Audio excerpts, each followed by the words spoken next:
Hey everybody, this is Cameron from Noxious Anonymous. Welcome to the Twin Peaks Thought of the Day for Sunday, October 16th, 2016. Right now we have James with us as well as Eric, and we have a few more people hopefully joining us in a little bit. But I wanted to do kind of this live sort of thought of the day, just merely as an experiment to see, who would watch. And obviously, we've been talking for a while, James and I, about getting more audience participation because obviously we love answering your questions on YouTube and things like that. But this way, it's a little more fun, maybe to be a little more interactive. So, James, Eric, thank you so much for joining me on this kind of impromptu live video. No problem. I'm excited. I'm glad to be doing this because we spoke about it a lot in the past, but we've just never really been spurred on to do it. So, well, this morning I'll give you thanks for the idea. Well, I think it had to do with what's been going on the last 24 hours or so. For those of you who don't know, Sherilyn Fenn went on a massive tweet fest the other day and basically was calling out David Lynch and Mark Frost and Showtime and just kind of airing out her grievances. And because this channel kind of, deals with Twin Peaks videos and Twin Peaks news and that type of thing, James and I both thought, hey, this is something that is worth discussing, not analyzing per se, but just having a conversation. She started the conversation publicly online. So we decided that we would continue the conversation with fellow fans and, people who love Twin Peaks. So we quickly just took her tweets and kind of wrote up a nice supportive article, but at the same time, trying to figure out what's really going on behind the scenes, because she obviously wasn't being completely forthright with everything, because she was saying she was afraid of repercussions and things like that. But we wrote this very nice kind of, but honest article. It was kind of I want to say article, it's more of a blurb really. And just James recorded this video, which he just explained that she was just going on a tweet fest as she's done before and has done since. And he just wished her the best. And of course, that article got into her hands, and without really reading it, probably she just responded personally to James, which has caused a few of her white knight trolls that, just listen to whatever a celebrity says online, and then has been pestering us all morning long to the point where, we've had to respond or block, basically. James, I know you didn't mean any offense by anything. I mean, honestly, anybody who watches the video or reads the article will know that what you said was nothing but supportive. But of course, anybody who wants to see negativity will see what they want to see. Well, the famous Dugpa forum, on there's a guy who calls himself Jerry Horn, runs the Twin Peaks archive, and he referred to me and you as knuckleheads or something, boneheads. And there's a whole group of these sort of Twin Peaks fans who can tend to be hold grudges for a long time, and also, if you've ever said anything that they don't like or disagree with, or you criticize anything they do in a strong way, then that's it, really. You're just sort of blacklisted. And because I've made fun in the past of this archive guy and his sort of let's collect everything type of sort of fascination or mentality. I mean, I'm not saying I'm any better in terms of obsessive tendencies, but I don't know. I think just a little bit of fun and making fun of people amongst sort of online, etc., is okay. But some of these Twin Peaks fans, they go absolutely crazy if you just say anything. I mean, I don't know if they're all protecting the honor of Josh Eisenstadt or what, but it just seems sort of totally irrational, the reaction to what Sherilyn Fenn is doing. And when you say, celebrity, I mean, beyond us, if you were walking down the street and said, oh, Sherilyn Fenn is in town, most people would go, oh, who's that? And did she, or the common one is, did she play Laura Palmer? And I think what happened, James, is that she is not used to being quote unquote famous in a social media atmosphere. So I think that she's not aware that her tweets are meaningful to people, and that, you know, it's a new. Oh, I think she is aware, because otherwise she wouldn't tweet many times and then bring in David Lynch and say, and somebody's saying, are you actually talking just about Showtime, or do you mean the show's creators, and i.e. Lynch? And she says, well, of course I mean, you know, Lynch, basically, you know, like. And it's sort of like, what exactly has happened over the phone or whatever that's sort of made her react to that extent. And just before you carry on, I will say that I was, you know, at the UK festival last year, and she had sort of quite a large group of girls all around her, and I wanted to just get a photo or something if possible.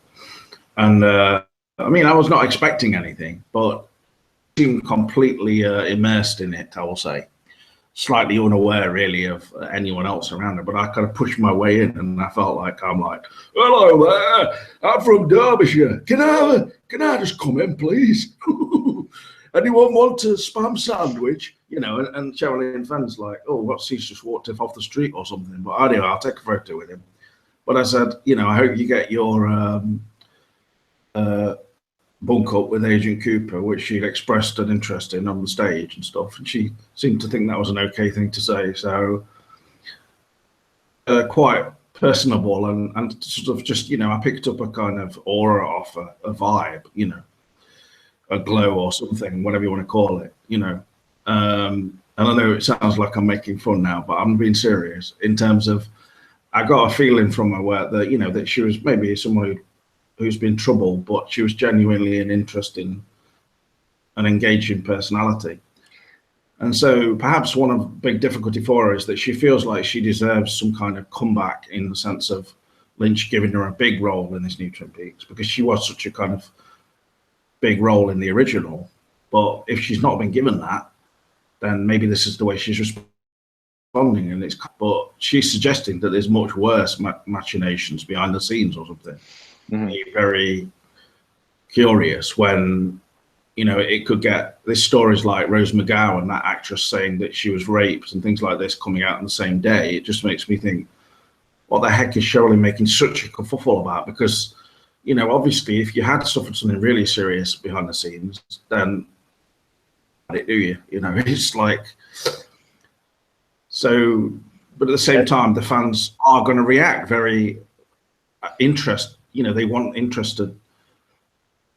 are interested, I mean, and they really want to know what the hell she's going on about. Give us some answers. Instead, the next day she's posting about, you know, some kind of MK Ultra or whoever killed Prince. So, I mean, it just makes me think, is this whole thing a ruse for her?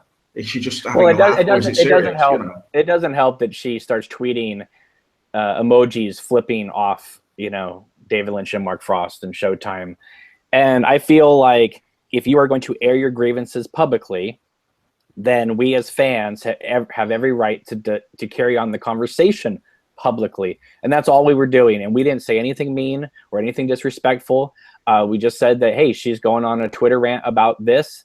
I don't know the background on it, but here's what's going on. Because a lot of Twin Peaks fans, you know, do not peruse all the sites on a regular basis, and then we like to keep people informed, because, you know, these Twin Peaks videos seem to have a rather large audience. But what I didn't like was after she tweeted out and called you out personally, because, you know, your name happened to be on this little blurb article that just, you know, reposted her tweets to let people be informed about this. I didn't like how the Twin Peaks Festival up in Snoqualmie, like, flat out responded to her, again, name called you and said that you were a sad little man and a douche. I mean, that's not very, I just don't, I couldn't, professional. What I couldn't understand about that is, you know, how have they installed cameras, you know, into my flat, and they are recording my whole life, and they've got such a kind of accurate summation of my existence, you know, and it's like, that's what was terrifying. And so it's like, how do they know that I'm a douche waffle and, you know, have no life, basically? and eat, sleep, and drink Twin Peaks, and that is it. Like, as soon as I get up in the morning, I make a cup of coffee and go, God damn, that's a good cup of coffee. That's it. And then, and then I go onto the internet and then I just look for news about Twin Peaks, look at stories about Twitter on Twin Peaks, keep updating all the time. If there's nothing on there, I get really angry, that goes on all day, basically. That's it. So, Eric, you've been kind of behind the scenes on witnessing some of this. What's your view on all this? I think, I think you guys are hitting it pretty close to the mark, but Twitter is a public platform, and it kind of seems like what's happening here is, my guess is that, Miss Fenn, Sherilyn, is frustrated about, something happening, either her exposure, her role, the promotion of the series, which actually seemed to be what she was specifically referencing, that Kyle MacLachlan is kind of the known quantity being referenced with Twin Peaks, and really no one else is getting that other than, David Lynch and Mark Frost. But it seemed like kind of the thing you see on social media all the time, where it's like someone will post on Twitter or Facebook, whether they be a quote unquote celebrity or just anybody, and they kind of want to share their opinion. But when you start questioning it or looking into it or asking questions about it, there's this sort of frustration, or like, why, like I was just saying this, why would you question me, kind of a thing. And at the end of the day, I think she's right. Like, we don't know what's going on behind the scenes, but my take on this has been that we've got kind of like a Star Wars situation here, where they were trying to keep that movie so secret. They didn't really want to reveal anything. So if you remember, people were coming out and attacking toy makers because there were no, oh gosh, her name's escaping. There was no, action figure for the female lead in the movie. And ultimately it comes out, it's like, well, we didn't really want to spoil the role that this person has. Mm-hmm. And I just think in the case of Twin Peaks, it's the same thing. It's like, they want to hype the fact basically Sherilyn Fenn wants an Audrey doll, and that's why she's gone crazy. Lynch and Frost were like, it's not happening. Yeah. We're going with Ernie Niles. Ernie Niles, go. No one wants Sherilyn anymore. I just think that they're trying to preserve the mystery, and again, without knowing. But again, it's like it's Sherilyn Fenn is in a position where she can voice her displeasure, her frustration of whatever the situation might actually be, but because she then can't actually say what's really happening, it's like you say, Cameron. I mean, it's out here. It's in the public sphere. All we were doing was, all you guys were doing, whoever, was just kind of like, geez, what's going on? If she had just tweeted a bunch of random things, we would have really no leg to stand on. But because she name dropped Frost, Lynch, Showtime, obviously we have to say, well, it has to do with that. We never interpreted what that meant. We just said she's, airing grievances about these three things. Yeah. Why? That's it. And then for her to get upset when James, says something about it, and again, it wasn't a judgmental thing. It was something that was just, kind of grouping everything together so people didn't have to go on Twitter and find out, dig through a bunch of tweets.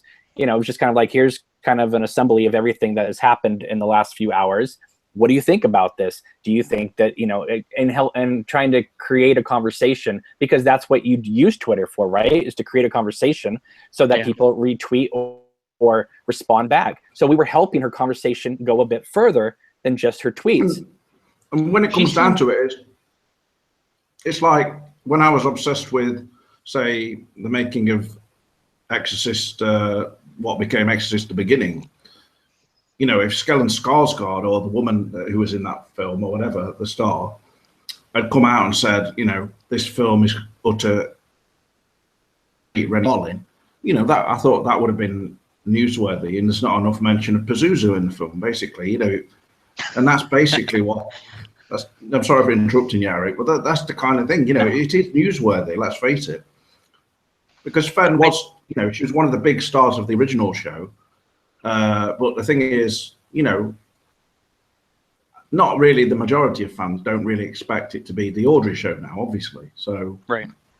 One of her criticisms, though, seemed to be the title of the piece, that Sherilyn Fenn attacks. David yeah, I Lynch and Mark changed it. Frost. We edited that. I asked Cameron to change it to Right. Sherilyn just speaks out rather than. But I think that she's obviously not probably looked at the whole thing anyway, because she knows what her tweets were, and all I was doing was just being factual about it. I wasn't I wasn't kind of casting my view on her outburst, or saying that she's crazy. Come and say this person is crazy or something. You were very supportive. I'm sorry. I don't think that at all. I don't actually view her as that at all. Like when I've seen her in conversation, and I've seen her there with Cheryl Lee and all that kind of thing, she's often, and this is not meant in a bad way towards any of the other actors, etc., that she's one of the most engaging characters and interesting, kind of captivating somehow. There's something like about her whole manner and things. But whether that has actually been captured, in her film work and on screen always, I'm not so sure about that, So, and I think that like with Lynch and Frost, they probably could bring Audrey into it in a really interesting way. But maybe her dissatisfaction is with the fact that the script was handed to it and it was just not what she hoped for. It didn't cover a lot of Cooper and Audrey meet up and then whatever that would entail. But,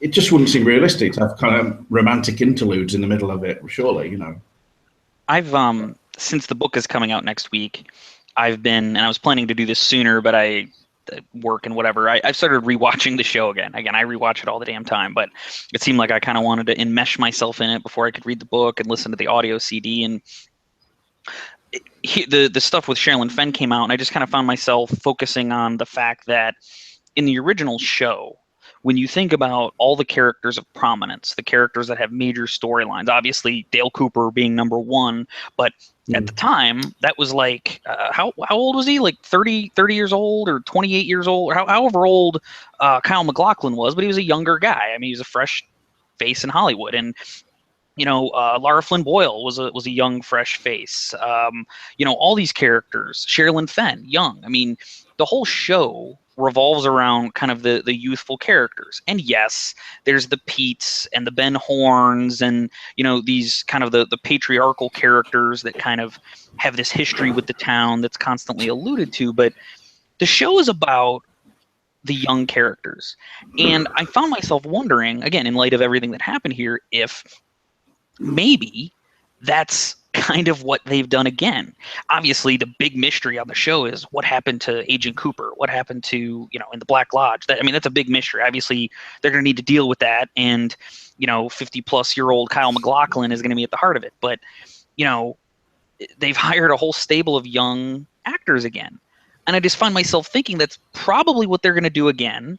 And I haven't seen it. None of us have seen it. But there's a part of me that wonders if maybe that's what's happened here is, Sherilyn Fenn is in it. She has a role in it. We don't know what it is yet, but maybe she has a role more like Ben Horn or Catherine or something like that, where she's a major character, but, she doesn't have as much screen time as like, Adana did or something like that. I mean, that's kind of what I'm wondering. I mean, I'm thinking it's a lot of different things going on here. From what I've heard, that she doesn't have a major role in this new series, and I'm not sure if it will focus like on just basically a group of hipsters or sort of teens wandering around in Twin Peaks, because I mean Amanda Seyfried is 30 now, so unless they're not going to just suddenly say, oh well, we'll just cast her as 20 though, because I just don't think they would anyway. And I mean there are quite a lot of young people in the cast, but yeah. Well, keep in mind that Sherilyn Fenn, when she did Twin Peaks, she's like this fresh face ingenue, but she had been in movies for 5-6 years. I mean, she was in Just One of the Guys and The Wraith, and she'd been playing high school roles for years. And I mean, she'd done some pretty good films up to that point, like, Two Moon Junction. Well, I'm just saying she had a career before, but when she came on to Twin Peaks as Audrey Horne, people felt like they were seeing her for the first time, but she had been around for years. Was Two Moon Junction made before Twin Peaks or after? Yeah, it was made 2 years before. I just feel like it did inspire Frost and Lynch a little bit, because if you watch that film, I mean, obviously the title itself himself sets up the and the film is, you know, a troubling examination of a young girl's descent into kind of sexual obsession, abuse, and, you know, just sort of other very, very, you know, pressing issues that needed to be, I think that they needed to be brought out at that time. And it's probably one of the standout films of its year, really. Of the All right, James, hang on a second. I knew that film was always out on video because so many people were like, I've got to see this film. It was like The Color Purple of its time, almost. All right, James. All right, so let me just back up. So we have a lot of people watching right now. Thank you so much for doing that. We have people from Norway, Croatia, Columbus, Ohio, Poland, Palm Springs, and the woods of West Virginia. And Chaz B writes us, the confusion about Sherilyn is that she expressed such admiration and love for Lynch throughout her career. Her blog, she had numerous nice things to say about Lynch. So where is all this coming from? You know, I mean, she was a big part of the Save Twin Peaks thing that happened a few years ago. I just want to know, do you think that this is a serious question for both of you, do you think that she involved, and I'm not saying this for sure, but it just feels right that I'm getting the vibe somehow, like from a crystal ball or something. Was she involved in a menage a trois with Anderson and Lynch? Well, that news that came out after Anderson was saying about Lynch, now this, it just begs a question of like, what the hell is going on in Lynch's garage? Well, I'm this close to muting your microphone, James. Okay. I mean, I think genuinely, it's, again, I think we're covering. I without seeing the show, without knowing her involvement, without knowing what the plan going forward in terms of marketing for this will be, you know, we don't know. We only have what she said, but again, just going off of the information we have about the way the show originally was, about the cast that's already been presented to us through the big, you know, 217 deep list that we got. That, you know, there's a whole lot of, you know, young talent there, people that weren't on the show before. And while those older characters are going to be in it, again, I can't help but wonder if maybe there's just a frustration about, you know, that role. Like maybe there isn't as much there as maybe she originally wanted, and maybe felt like she should get based on the fact she did help bring back the show. And I mean, I couldn't blame her for that, but I mean, again, I think Lynch and Frost are trying to, you know, close the original story in some way, but also make a show that, you know, they have to partner with Showtime. Like, I don't think Showtime's just going to, you know, make a program about a bunch of, you know, old people doddering around Twin Peaks. And by the way, I'm sorry, like, I don't mean to say that in like a mean way. I mean, I would actually like that show very much. I mean, if there were no new people in it, I would enjoy that. But I think they're trying to capture a new audience. We have Last of the Summer Wine in this country, where all these old men are like having adventures in a Yorkshire village, and they're in the 70s and stuff, or older. And in one episode, they, for some reason, they get in an old bath and then, you know, ride it down a field, down a slope. So you basically like to see Agent Cooper, Agent Rosenflower, and Chet Desmond in a bath flying down a field, having japes. Okay. All right, James, seriously, shh. Let me just say something. I don't think we can go by IMDb either, where it says that she's only in one episode. We don't know. But what I can say is, if you look at their production schedule and how that they were all over the place, filming in a variety of places, states, countries, yeah. I don't know how big Audrey Horne is going to play into this. Obviously, we don't know anything about the show. But I mean, if they're in Paris, right, they're probably not going to be dealing with Audrey Horne running a Paris nightclub.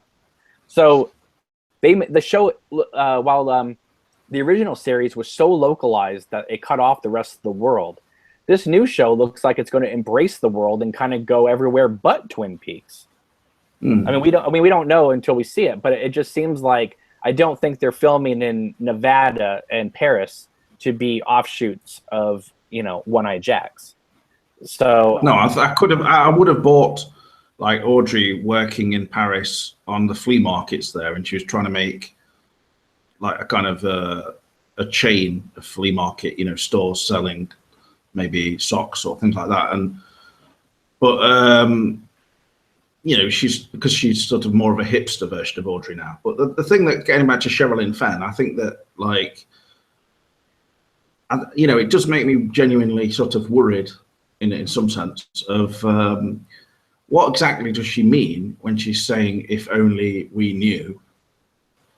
And somebody in Poland was actually writing to me about this, in fact, probably the person who's in Poland or people. And, you know, they're genuinely concerned that something bad has happened to Sherilyn to make her react in this way. Well, remember when she had kind of a Twitter rant a while ago about the ageism that's happening in Hollywood? You know, she went on a good number of tweets about that, and obviously that is something that a lot of actors and actresses speak about. So, you know, this has been something that has been plaguing her for a while. Yeah, but it doesn't really seem to make so much sense for her to suddenly launch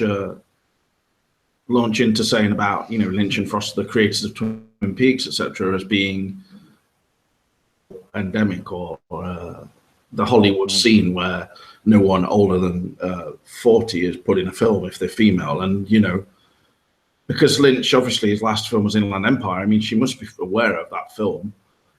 And, you know, she must know that that film had Laura Dern. And obviously it was not typical of a Lynch or a Hollywood film. And he's kind of always cast interesting roles for women, hasn't he? So, you know. Well, maybe she's still a little peeved that she didn't get the main role in Mulholland Drive. M. Thorntwig writes, she honestly seems driven by her emotions. I get the feeling she could be difficult to work with, probably. And Hal Brandt, in capital letters, writes, animal life. Can you give him one of those, James? Oh, someone wants an animal life? Yeah. Animal life. No, I mean, I'll do it at another point when it's more suitable, though. I think, you know, that took me unawares. Yeah. You know, regarding the IMDb thing, I wonder if someone's trying to be cute with that, because since it was all filmed as one piece and then just is going to be edited later, like, I wonder if someone's just trying to be cute in their entry on IMDb to say one episode, because from a filming standpoint, all they really filmed was one long thing that's just being diced up into multiple entries. Which I love. I love this. I love that so much. Yeah. Because it's never been done in the history of film. Let's. I mean, maybe I know. You know, even something like Scenes from a Marriage, which was, you know, that was originally made for television, then made into a film, or Fanny and Alexander, the other Bergman film. Right. But this is going the opposite. They're shooting this as one big movie. And then, like we said, some episodes might be 30 minutes, 45 minutes, 2 hours. We don't know. But I think that's fascinating. You know, and I think that's actually a conversation worth kind of talking through, is because the head of Showtime has mentioned a few times before that he's still thinking about and still talking about with Lynch and Frost, like, what will be the distribution model? I mean, we know that it won't be something that you can binge right off the bat. But, like, I started thinking, like, wouldn't it be interesting? I think I'd hate it because it's like I want it as fast as I can get it. But wouldn't it be interesting if what they did was to extend the conversation? Because actually, I believe that was the head of Showtime's point. Like, do like a 2-hour movie every month. So like a 2-hour installment, and then you got to wait, like, you know, in June, 2 hours, then in July, 2 hour, you know, and then this way you have like a year of Twin Peaks, and you've got all that time to kind of pour over it and think about it. And I don't think that's ever been done before. But what if Netflix is going to do that with Gilmore Girls? Oh, that's true. That's true. Netflix is kind of trying that idea with them. Yeah. But I just don't get the feeling that they'll do that this time, because that's treating it as if it's movie of the month. And it's kind of, what if each episode is not really even in the sense of, and I can't think it will be with this, where, you know, if you do that, you've always got to have like something driving it on and a cliffhanger at the end of each 2-hour movie, haven't you, really, in a way? It can't just end with, you know, a random shot of Bobby just drinking a cup of coffee or something and thinking about something. But I mean, we know that Bobby's back in the show, for instance. So I just think that people will want to keep it going a weekly basis, you know, and because the original show was like that. Right. that's what they're going to keep with. But I don't disagree. I think you're possibly right. I think they're talking more about the fact that they wanted to start to differentiate the show from like all the other ones out there now, which are, we must be at the stage now where there are more TV shows available to watch than ever before. Yeah, peak TV. And it's just, the trouble is, I try and look at some of them now and I'm like, oh, Aquarius with David Duchovny. Oh, I don't like this. Oh, what's this? Why did they even start making this? You know, and then Happy-ish with Steve Coogan doing a sort of semi English American accent. What's happening? Now, this is absolutely terrible. I don't like it. With Twin Peaks, you know, they just don't want to have any of that kind of indifference or people just feeling that the show is mediocre, and I think that they want to raise it like above everything else, change the scene again. And I think that one way of doing that would be to premiere it in a cinematic release initially. But it's like, how many episodes would you do that with? Like, would you do it with just the pilot episode as such? Or would you do maybe 3 episodes, then it's all on TV? Well, Game of Thrones airs like the last 2 episodes of a season, like an IMAX. So, I mean, they could do something like that. A Fathom event or something. They have done that, yeah. Right. Well, again, I don't know what they're going to do, but I just, with as much as they keep talking about it, I think I'll be really disappointed if ultimately it's just weekly, like, you know, Sunday nights, and then next Sunday, it's like, why the hell did they talk about it so much if that's ultimately what they decided to do? And again, the unique way that it was filmed, the unique way that you know, Lynch and Frost are putting it together, I just feel like it lends itself to some creative distribution method. Now, what that is, I don't know, but again, if it's just weekly, like, then why the hell did we talk about this? Like, why were you making such a big deal about it if you were just going to do what every other show does all the time? Isn't the big deal you know, if it were to get like a cinematic release a week or 2 before the premiere, then I mean, I'm sure it would be like a day before the actual premiere or even the same time, because they wouldn't want anyone discussing it kind of before it was available to the, you know, general public. But I know what you mean, though, for sure. But maybe that it could be they'll do things like, you know, you can't watch the first series all at once, like is sometimes the option. But they'll be rolling out 2 episodes at once, and then another 2 episodes, you know, 2 weeks down the line or something like that. So it's not just a weekly thing. It's making it a bit more accessible to the sort of, you know, the hip and happening people, the hipsters basically, you know, who want to be sat in a coffee shop going, hey man, check out what I've got on my laptop, my tablet, you know, the latest 2 episodes of Twin Peaks, brother. Your American accent is spot on. We all sound like just like that. Yeah. Well, they're in Starbucks and they say that. They just say, hey man, I have a Frappuccino, some ranch in the Frappuccino, and 2 episodes of Twin Peaks. Did you say ranch dressing? Yeah. Yeah, ranch, me brother. Well, speaking of hipster Twin Peaks fans, I woke up this morning. I'm only talking about this because I have some place to go with it, though. Woke up this morning to a variety of tweets from Twin Peaks hipsters that want to, you know, of course, white knight for Sherilyn Fenn. Begins with, James and Cameron make me embarrassed to be a Twin Peaks fan. You guys should be ashamed of yourselves. That was a good one to wake up to. Yeah, but I don't know how they've got so much insight into my psychology and the depression that I suffer from and everything, because I make myself embarrassed to be a Twin Peaks fan. Cameron, you've made reference to this before, and I actually think it's worth like pointing out and discussing, because I mean, this seems to be something that's happening here, which is that like this love of Twin Peaks by some fandom is sort of like, it cannot be criticized, it cannot be judged in any way. Like, either you love it or you hate it. Like, any criticism of it is just not acceptable, which I have never accepted, because it seems to be like some of the most passionate fan bases out there for other programs. I mean, I'll just use Star Trek as one example. You know, those people love Star Trek. They love the concept, the shows, the movies, whatever, but there are definitely episodes and movies and characters they don't like, and it becomes a part of fandom to, you know, to pick on that, to mock it.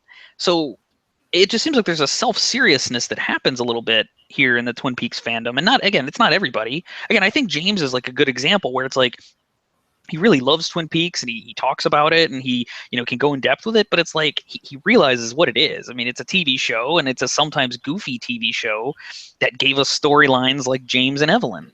And again, I'm a guy who defends that what some fans, might refer to as like the dark period of season 2. I defend it because, again, I saw it in a different context than I think a lot of the original fans did. I mean, I watched it on DVD, so I didn't have to wait a week or months, between Gulf War news briefs and whatnot. Right. So, I mean, really, I think that's kind of what's at the heart of this is that, you guys didn't have just a piece that was like, oh my gosh, it's just Twin Peaks. And, but when we get Twitter messages from people saying, we're getting tired of your hateful videos and you're in Cheryl and Fenn. I'm like, what hateful videos?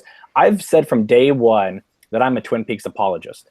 Like, even the worst thing that happens in Twin Peaks, I will still defend. Yeah. Because I love it. But I can see, if they'd only tweaked a little this, a little that would have gone better for most people. Yeah. But but it is what it is. But so what if I came out a little bit against Mark Frost's book based on the leaks that they had provided for us? That wasn't a judgment on the entire book. I haven't seen the entire book. I mean, curse you, Amazon. A lot of people have gotten the book, but Amazon's pushed back their their mailing of it till like next week or something like that. So I can't judge the book, but the leaks they gave us, yes, I can look at that and say, I'm not too keen on what they're providing us. That's not, full on negativity.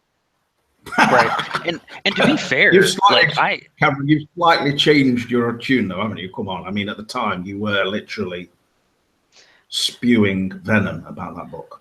Well, because it was not what I thought it was going to be. I was severely disappointed in the leaks. Yeah. I know what you mean, but yeah.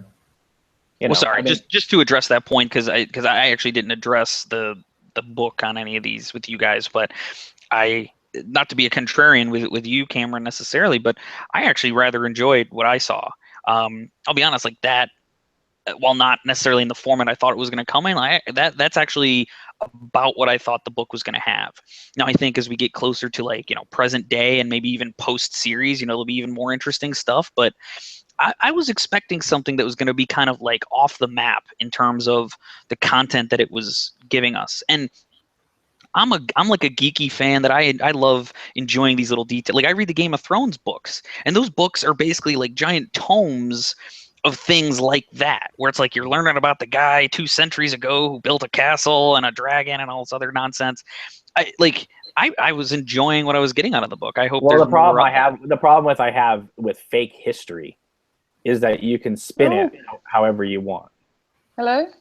Hey, how's it going? Working. She's here. Please welcome Helena. How's it going? Good, thanks. Glad to see you're still awake. Yeah, I know. That's a reluctant good thanks. But I mean, Helena, I imagine that you are also disappointed to know that the book doesn't feature much James Hurley. And back into the point about that guy saying we're making him embarrassed to be a Twin Peaks fan. And I noticed it said 91 after his name on Twitter. And I feel like that period, there was something, in the air in terms of Jupiter and Saturn, etc. And these people just came out wrong, around that particular period between 90 and about 92. And then they think they've got to get into Twin Peaks because they were born at that time. Like maybe they were 1 and they were in hospital or they were at home and they just spied a magazine with Cheryl and Fenn in and thought it was Mummy or something. And then, it's just like, I just think there's something genuinely wrong with them. That's all. And I feel sorry for that guy. So every single person born in between 1991 and 1992, there's something wrong with them? No, just the ones who gravitated toward Twin Peaks. well, here's my thing. Twin Peaks. Hang on, what the fuck? Yeah, exactly. Just ignore that. I'm going to. In the regular podcast, this would be edited out. But anyway, we're going live here. my thing about Twin Peaks, and this was something I didn't realize because I never really went into the Twin Peaks community until 2013, mostly because whenever I did check it on IMDb, I was like kind of flabbergasted by a lot of the idiotic statements I was seeing posted on there, but that's IMDb for you. But I used to post on there a lot. Well, case in point. Okay. But I guess what it is that David Lynch, it hits people, all types of people. And some of the people it hits, not everybody, obviously, but some of the people it hits are people who are not mentally sound. Because we're dealing with surrealism and dreams. Cameron, why do you have to bring me into the conversation again, man? I mean, I think it's like any fandom. There are extreme elements in any group of people who like Star Wars fans. I mean, there are some rabid Star Wars fans. There are rabid Star Trek fans. Heck, there's rabid Firefly fans. Like me, rabid Deliverance fans. Yes, but those shows don't. But those shows don't touch on some of the themes that Twin Peaks does, and David Lynch's work in particular. I mean, these Twin Peaks people seem to get angry really quickly about things, and they get into arguments more than any fandom I've ever witnessed. It's just because they're always having flashbacks to bad memories. What, being born in 1991? It is true. Hey, one of my best friends was born in 1991. Nothing wrong with her. They're just smelling scorched engine oil or something like this, and it sets my Lord. Go ahead, Eric. Go ahead. Oh no! What Helena is saying is exactly right. Because I guess I'm just trying to defend the fandom a little bit, but I mean, she made a good. Ever since I've kind of become a part of this page and joining these podcasts with you and the other things, I have noticed that there is kind of like there is a little bit of a difference here where it's like some people are like rabid fans that like jump all over you at the slightest criticism or the slightest comment. And again, I think that's why some people take James the wrong way, is because he knows how to tweak those people a little bit. And I think I realize, and I think most of us realize, it's all in good fun, but Hang on, you made that hipster video, that one on YouTube, and there was rage under that. I don't think a lot of sarcasm, so I was just like, that was just mainly based on my experiences going to the UK Twin Peaks Festival and the people there. Although I noticed some people who weren't hipsters, but were more like dressed like goths, like yourself, for instance, Helena. And goths. I'm sorry. You're still salty because I wouldn't say hi to you. Well, I'm a bit, upset still. Yeah. I agree with. I don't know how you say it. It's Sven that says people get angry because Twin Peaks is personal to them, and I agree. Yeah. Thomas Karnacki says Twin Peaks attracts nut jobs. Let's be honest. Other people have wanted to know what our feelings are on the discrepancies in the book. I can't comment because I haven't read the book. Is there anything, James or Helena, that you've seen that you're confused about? It's not even out until the 20th here, so I'm waiting. Right. That's so true. I'll be off the internet the second it arrives. I'll say I'd actually prefer if we don't get into super deep details on that. You only need to go to a forum that me and Cameron are very popular on, called dugpa.com. Oh, that's the one we got. That's the one we got. That's the one on there. They basically we got banned. Yeah, they don't like you. They don't like you. I know. No, they banned us. I basically, put a load of photos that somebody put on there, all over a page. But also, I mean, I was making fun of the guy from the Twin Peaks archive a bit for trying to sell things at ridiculous prices, like, I found Laura's doorknob, £1,000 or something. And he didn't like that, so. Oh my God, that's kind of sad. Why would they do that? Well, I thought it was funny that I only had 3 posters. No, that's the kind of thing he genuinely did. I'm not kidding now. Well, James, I only had 3 posts on Dugpa, and they banned me. And I didn't even say anything. Yeah, precisely. I mean, that's a little bit oversensitive, sure. I don't post on there. I just lurk. But I wanted to actually see, the spoiler photos that were coming out. Yeah. That people were bitching about. I just wanted to see them, and I can't even remember what I saw at this point, so it didn't really spoil anything. Yeah, they're kind of it's like a picture of a truck with the Twin Peaks logo on it. Oh my God, the whole show has been ripped wide open. I know, like a really grainy video of Kyle walking up. There were ones of Cooper and Cheryl that were quite good quality. Was it Cheryl though? Yes. Was it? Oh, It was really, definitely. really difficult to see. I don't know. I mean, without the The context thing of is, the on show, there though, like, they have like a spoiler section, and they've done a whole spoiler section for the Secret History of Twin Peaks. And there's a lot of people in, mainly one in Japan and some in the States, who've already got their books.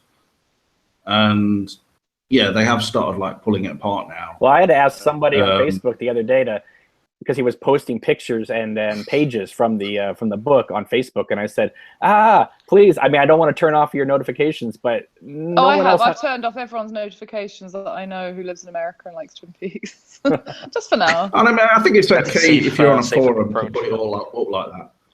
But the point I'm getting to is the rabid nature of their, like, one person says, and this has nothing to do with you, Cameron. You know, I'm going to cancel my order after hearing of all the discrepancies in the book. Oh, that's stupid. Which are probably in the book not because Mark Frost is kind of just lazy or something, but they're there because this is a book which is dealing with versions of the facts, and so some of it might be wrong because it depends on who was reporting it. Exactly. I mean, to the extent that some pages are marked verified, other pages aren't. So that's part of the interest in the book. And I mean, they've even revealed who the archivist of the book is, and it's not very hard to guess who that is. You know, I mean, Cameron posted a picture of him up the other day, so it's a lot like it's James Hurley. Okay, first of all, if that's true, I had no idea about that. That just happened to be a random thing. Just don't keep posting pictures of James Hurley so much, Cameron. I mean, you know, James Hurley's your favorite character, not mine. Well, he's the guy who compiled the book, honestly. What's interesting, I think, about what James is saying is Game of Thrones released a history book, not really written by George R.R. Martin, more from his like lieutenants, whoever the hell they are. But that was kind of an interesting part of that book too, where it's like a history of everything, but written by someone who's like giving a gift to the king. So, you know, you can be reading about things that maybe you saw on the show or heard about in the show, but like it's this like twisted version of it. So I actually think that's part of the interest too, where there will probably be things in the book that we will read from, you know, the 29 episodes of the show that we got, but it'll be like some journalist's take or some archivist take. And it's kind of like, well, wait, that's not how we saw it, or that's not what happened. And it, like, to me, that's just interesting. That's actually but does it give you that is interesting. But does it give you any concern when you hear that there's now going to be a volume 2 of the book that comes out after season 3 part 1? No, I didn't know that. That sounds awesome. Yeah, has that been confirmed officially? Like, I know he said stay tuned, but right.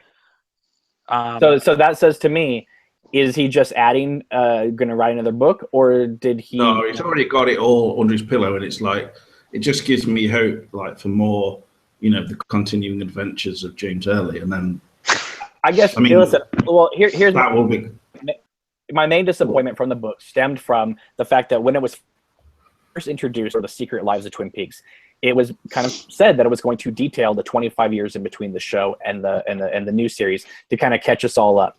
And then when they changed it to the Secret History, it's like, okay, that's fine. But I guess I assumed it was going to be better than what I've seen so far. Maybe the whole book in context will be wonderful, but what I've seen so far just kind of seemed like another Twin Peaks access guide thing, which is just kind of, here's some funny little quirky things that happened in the town before. That has no relevance whatsoever on what is going to happen next. It's just something to tide some fans over because it is official canon, and, you know, just get some money. And I don't want that. I want something better. We waited a long time for this. So the people who made Lost ultimately published like the Lost Encyclopedia, and I'm not holding that as any comparison, but one of the ways that they always hate Lost, man. I hate it. Oh gosh, Helena, we were ruined it so much. No, I watched it all and I was enjoying it so much. I was like, this is going to be amazing, the end of this. And what did they do? They had no idea. It fucked me off so much. Well, let me set that aside for just one moment. But what I will say is the way that the producers always talk, the writers and what always talk about the show is that the show is like the peak of an iceberg that like sticks out above the water. Like that's all you saw, but that they had, you know, all the rest of the iceberg, most of it is under the water. And I'd like to think that maybe when Lynch and Frost were working on the idea for season 3, maybe even coming back to some of the notes they had from the original show, they just found a way to kind of like post some of that to give us more context about the things that we've already seen. So again, I don't want to spoil any of the stuff that was even in the preview, because there may be some people trying to avoid that, but it would seem to be like some of the stuff even in that preview is kind of like the beginning of starting to give context around, you know, really big concepts that we saw on the show. And I'm completely okay with that. Like, but if Ross wasn't, he had no say in creating that owl cave ring, right?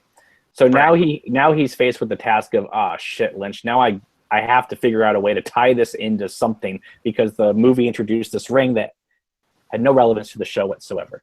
So you see him bringing the ring in the first few pages of the book, and it almost feels like I have to just get this out of the way because I have to deal with this. And it just, I can just see the literary person that is Frost trying to make logical sense and tie this into a realistic history, when you know it's probably pissing him off every second that he has to type anything about the ring. Because if he was in charge of the script instead of Robert Ingalls, that ring never would have even been in the movie. well, I mean, we don't know that. I mean, because I mean, if you think about it too, obviously the ring is. I agree with you, Eric. I mean, unless they come out with Lynch and Frost hip and happening, you know, the reality show, we're not going to know what happens behind the scenes. So, again, Cameron, and it could just simply be, and again, see, I'm not gonna criticize. I'm not gonna say that you're a hateful fan, but I mean, I think generally that maybe your view of what you want from some of these materials is different than what like I want, or maybe I have a low bar. Maybe I'm just willing to accept anything. Why don't we go with that? Because I think you have high standards. I'm a Twin Peaks apologist, so I'll accept anything. I'm just saying that as a fan, I want to see more than, you know, prior stuff that has nothing to do. I don't want to read about Dougie Milford for 30 pages. Yeah. You know, I would point out. Yeah. You know, I would point out though that those sample pages appeared to be on like a mobile phone. So we keep saying like 42 pages or whatever. You know, in the actual book, like how big is the book in general? Like 389 pages or something like that. Like you know, yeah, like if you break it down on a mobile phone though, that would look like 42 pages, but when the book actually comes out, that may actually turn out to be just a very small part. Again, it's the beginning of context setting. Again, I can't be overly critical because I don't have the book in my hands.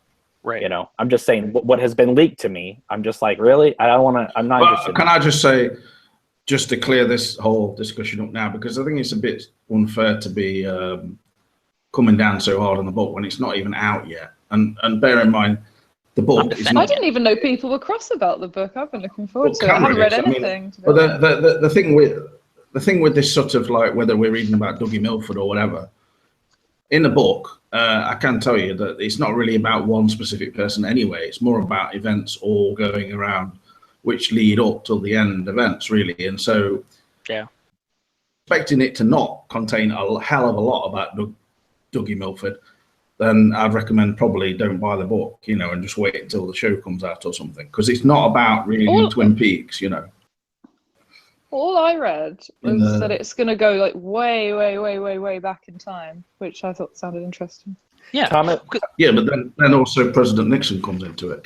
Wearing the alchemy ring, you know. Thomas Karnacki writes, the book is a source book of mythology, nothing more. It's supplementary material, anything of true value I want to learn from the new series. The venue, the best stuff should be saved for. Right, but and that's kind of the thing. Though, I think it's subjective. I mean, some people absolutely love the book, and they'll be like, you know, that'll be their main reading for the next 20 years or something.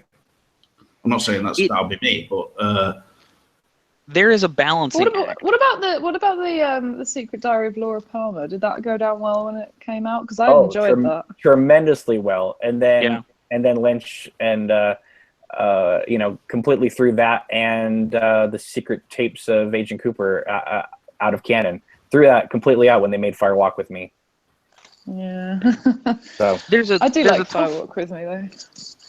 They're different things anyway. They're all different pieces, you know. They're all different works of art. I mean, just comparing and contrasting what exactly one bit says and which is a discrepancy. It just removes all the fun out of everything. It's just. But I do like the fact is that it's like Train Spotting, you know.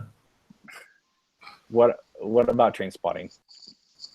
It's like sitting there going, this train's coming, oh, it's gone. This train's coming, oh, it's gone. Oh, this bit is not exactly the same as in one book as it is in this film. I mean, Firewalk with Me is obviously completely different to the My Life, My Tapes autobiography of Cooper. I mean, Jesus wept. You know, it's like comparing.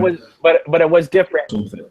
Yeah, but it was different a lot because Kyle didn't want to come back and do the Teresa Banks storyline. Oh, you're talking about that whole business. But I think that in terms of the Laura stuff, I mean, it's not as if it was immensely different. But. In terms of what the book needs to do, there's a balancing act, okay? Like, I think it probably can't, it really can't address the major hanging threads, the major mysteries that were left from the end of the show, simply because, and I think, and I'm sorry I forgot his name, but the gentleman you just put, Cameron. Yeah, Thomas. You know, Thomas is right. Like, I think you want to save the meat of that for the show. Like, I think you have to. I mean, if you just read the book, like, oh, Agent Cooper was a doppelganger and he was running around killing people for 25. Like, I don't know. Like, that would just and that's what I said on one of our podcasts, and that got some people upset. I said, if I learn in this book that Agent Cooper killed Annie, I'm gonna burn this book on YouTube because that's not something that needs to be in a book. That needs to be on screen. I don't think they would do that because that would, I don't want to say kill interest for the new show, but it wouldn't. Yeah. It would kind of spoil it, I think. I don't think the book's going to be like that at all. Yeah, I think you should actually burn yourself, Cameron, and just commit Harry Carey if that happens live on YouTube. Now, Cameron, I do think that the book is perhaps going to hint at things like that, but I don't think anything about it is going to be going to come straight out and say. Yeah, I'm just saying if there's a news article from the Twin Peaks Post saying that. Somebody went into the hospital and suffocated Annie Blackbird in her hospital bed. That's it. Yeah. I will be incredibly pissed off. Anyway, Jubal writes, there is Jubal a sense. Early? No, Jubal Brousseau writes, there is this sense that something in Twin Peaks happens every 20 to 25 years. The Bookhouse Boys were formed when Truman and the others were young. And it's kind of an interesting thing that in one of our earlier podcasts, James makes the reference to the year 1984, which I guess plays kind of a big role somehow in the book. The fact that Laura Palmer's diary had started in 1984. And the one thing I've heard is that a little known fact is that the Eurythmics are reforming and will be giving some soundtrack to the new show alongside, and I'm happy about that because it's like giving me more 80s music into the show. Is that true, or did you just make that up? You never know. Because Lynch was inspired by the film 1984, which had a soundtrack by the Eurythmics, or at least awful film. They really fucked that up. Oh god. Yeah, but Annie, if I ever watch that again, I'll kill myself. Is supposed to be singing that song that she did for Scrooged in the Roadhouse. I mean, that will be a good moment, let's face it. I was hoping for some Lana Del Rey. Put a little love in your heart. Lana Del Rey was made to do music for Twin Peaks. Yeah, she could be like the new Julie Cruz, but I don't think she's doing it. But it's too depressing. I mean, and she's just like a rich kid. Twin Peaks is depressing. But Lana Del Rey, she's a liar. She's just basically like comes from a rich background, and then she's like, "Oh no, I'm going to sing all these sad songs." When in reality, every day she's just running down the street going, "Yeah, I'm having a great time." So I don't care. I like her. Someone like Annie Lennox, it's more realistic. I mean, she grew up in Scotland and was born in a small cottage, just making grains and then eating porridge and stuff, and now she's in Twin Peaks. It's like Jesus. It's just beautiful. Sorry. I think Annie Lennox should be in the new Twin Peaks, and it's not too late to start a campaign. Really, I think we should start that. Get Annie Lennox. Isn't it finished filming, or is it? Well, they can go back and film it again. Well, do you think there's gonna be like flashbacks to any of the stuff that's in Mark Frost's book, or do you think they're gonna show Lewis and Clark going across America, with Trent Reznor playing one of them, or Or Sam Stanley, flashback to Sam Stanley succumbing to alcoholism. I mean, is Trent Reznor in it, or is he just? doing music. Actually in it. Was he in the cast list? Yes. Yeah. I so was wondering if he was. Well, just I mean, doing listen. Lynch has a history with this, right? I mean, he uses Chris Isaac's Wicked Game in Wild at Heart. Then he casts him in Fire Walk with Me. Then he has David Bowie in Fire Walk with Me, and then uses his music in Lost Highway. He loves to just kind of mix them up like that. Yeah. But you're saying, will we hear? We probably will hear Harry Dean Stanton singing in this, which I was crying out for. And also, since he's in it as Carl He's still Roth, alive. he's not only alive, but will we James. see his tattoo? Because he's got a tattoo just like the log lady. James, I want you to know that when you go off on these crazy comedy rants, we lose viewers. Just so you know. No, I think they're just losing. You're just losing viewers now because it's a certain time when Mars and Jupiter aren't in conjunction and things. It's got nothing to do with me. Okay. They're running out of fear, so. Maybe it's to do with the Michael Cera casting. What the hell? Well, some people have I joked. saw that. Some people joked about that. What That the might be fuck? Andy and Lucy's kid. I could see that. I could see that, but I mean, I like Michael Cera in Arrested Development, but nothing else. There you go. He's just too. He's too weird. And Peak's weird. He's just. Just don't know where. You're old. I like him. He's too awkward. Offended me, Too but now you're awkward. back in my good graces. Norin Rad writes, will we, I assume this is going to you, James, will we get a flashback to James and Hawk solving crimes in San Francisco? Probably above a convenience store. There's someone in the background, just like a bit part actor, 70s or something. Or probably now, because it's more updated, like in about 1991, like someone who was like an extra in Two Moon Junction, the film by Sherilyn Fenn, and then he just comes out with Animal Life. Jesus.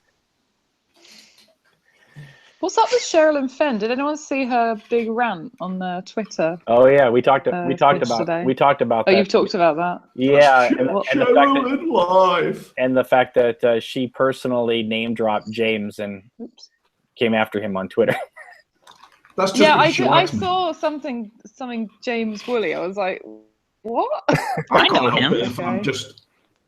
It's just Yeah. the effect I had on her when I saw her at the UK festival. I said, I hope you have a hookup with Cooper, because she said that on the stage, and she just looked at me in the eyes and said, "Yeah, I do too." And then ever since then, I just knew it's on. Well, since we touched on it earlier, I just want to get your opinion. I mean, how do you feel about something like, okay, so she says that's all fine and dandy. She can say what she wants to say. But then when you have like the official Twitter account for the Twin Peaks Festival, replying to her and calling James a douche and a sad guy. They called me a douche waffle with no eye. Who? What, the UK festival? No, the Snoqualmie Festival. The guy named Rob, I think his name is Rob, that runs it. He tweeted out to James and to Sherilyn Fenn that you were a douchey little waffle? No, a douche waffle. A douche waffle. I don't know why, but that's, presumably because the last year I just kept messaging him on Facebook, and I kept sending him lots of photos of me with a beard wearing lingerie, and I thought he liked it. And then this is his reaction, obviously. Is that why he said he needed to block you, or was that somebody else? He never blocked me, so I thought he was into it. Well, I personally think that if you are, an official festival, then maybe you shouldn't be saying things like that. Tweet that out from your personal account. Yeah, and engaging with me in terms of me sending pictures of me in lingerie. Think about that, Rob. What? Does he want any ranch on his salad or what? All right, moving on. Yeah. So, I just wish these people would stop, just be more direct with me and stop always beating around the bush, as they say. well, I don't know. I just think that it was just ridiculous. And then waking up this morning to tweet after tweet after tweet, calling us horrible human beings and all this other stuff. And I appreciate everybody in the chat board saying that, that we're Some not. people And tweeted me saying, they said, I've missed all all of this. I don't follow anyone on Twitter. So, dear James, You're saving yourself some trouble. Yeah. One person replied to me and said, No, I want to. James, please keep up your contributions to Cameron's videos because otherwise I have no reason to live. Thank you. So, I mean, you know. Well, I do want to say that you are the main proponent for these videos because, I mean, I had done the interview with Jennifer Lynch. You came to me and you said, hey, wouldn't it be great to do sort of like a thought of the day or, you know, Twin Peaks video? And I said that'd be fine. On Twitter. And I thought that would be kind of a fun little thing to do every once in a while. But then you were online a lot, so you were saying, "Hey, let's do another one." Yeah, but you just ignored the kind of raunchy photographs I was sending you of me in the woods with squirrels and stuff. You were just like, "Hey, he's just into squirrels." And so then we got. I have no idea what you're talking about. Anyway, come on, Cameron, you remember now. Okay, so anyway, save the red squirrel. All right. Well. Anyway, so you know, we're kind of want to do the videos, and so it's fine. And then at a certain point, I remember saying, you know what, we should probably pull the plug on these because there's nothing really else to talk about. And then, of course, at that point, the Blu-ray set was announced, the missing pieces was announced, so we got that going. And then soon after, of course, the new series was going to be announced or came out to be announced. So we were like, okay, well, we might as well keep talking about this since we had been talking about this. And, you know, I would say, you know, for the last year or so, we've kind of been the go-to, you know, YouTube video page that discusses the new show. And I feel personally that I've gone out of my way to be very, to walk the line between talking spoilers versus, you know, trying to just talk nonchalantly about things. I don't mind talking a little spoilers as long as it wasn't going to interfere with people's enjoyment of the show. So I tried to filter through a lot of that. Some people felt like we didn't do enough. Some people felt like we did just enough. But you know, that has been a delicate line because, you know, you want to discuss things, but you don't want to, like you said, beat around the bush and not say exactly what we're talking about. So Eric, I mean you help run the Twin Peaks page and things like that. I mean, do you think the page and also the YouTube videos, I mean, how do you think we do with that in terms of, you know, providing the audience with information and context and discussion, but at the same time not spoiling too much? I mean, I think it's always a challenging balance, especially when the thing we're largely talking about isn't really out yet. So really the only things we have to talk about are behind the scenes drama, like some of the stuff that's happened here over the past day, you know, potential casting things, you know, entertainment news. But I mean, I think we find a good balance. Like, I don't think. And I try not to like engage in drama just to, you know, just fan the flames. It's you know. Me neither. I mean, that's the last thing I need, and I never try and you know, rouse anyone up or anything. I'm a very laid back kind of guy, and I think right now though the Twin Peaks community is going through a certain astrological phase or whatever where everyone is like very nasal gazing, navel gazing. James, you know. James, I love you to pieces, but we all know that you are a rabble rouser sometimes, and you do not really. You do like but to provoke people. It's just inadvertent. I don't know why, but I think that, you know, I don't know what that is to do with, but that's another astrological conjunction probably making me do those things. You know, it's like with Leyland, we should discuss things more to do with the show, and like him saying, I did not kill anyone. You know, that's how I feel. I didn't start the webpage. It was all Joe Powers doing. He started the webpage. It's called Bring Back Twin Peaks. And when I saw Bring Back Twin Peaks back in 2013, 12, sorry, I was like, Bring Back Twin Peaks? That's like bring back, you know, different strokes, or, you know, to talk about another show that's got like, it's like an ice, you know, the iceberg type thing. There's only so much above. It's like Bring Back the Cosby Show. It's like, no, it was a time. It was like perfect of its time. You know, there's no way you can get those sweaters anymore, those jumpers.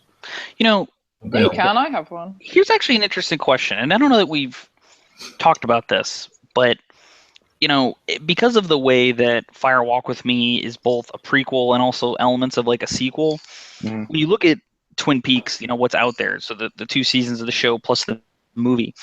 It is kind of like the loop is somewhat closed. Like, yes, there still is the open question about Cooper and Audrey and some of the events of the things that happened at the end of the second season, but for years now. I thought you meant about people wanting Cooper and Audrey to get together. Sorry, it's just the show's been sort of a closed loop. And so, like, you know, again, if you're a rabid fan like me, you know, you've probably watched and rewatched the show a bunch of times, and you know, when it ends, it's kind of like you could almost just start watching it again, because, you know, it ends with Laura's death, which starts the show, and it's a closed loop. But the third season of the show naturally opens the loop again.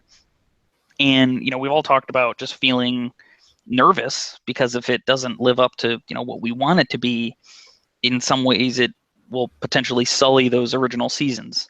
And I just, as I'm watching it now, I find myself thinking. I mean, not me. That's a good point. I just. That's what kind of happened with.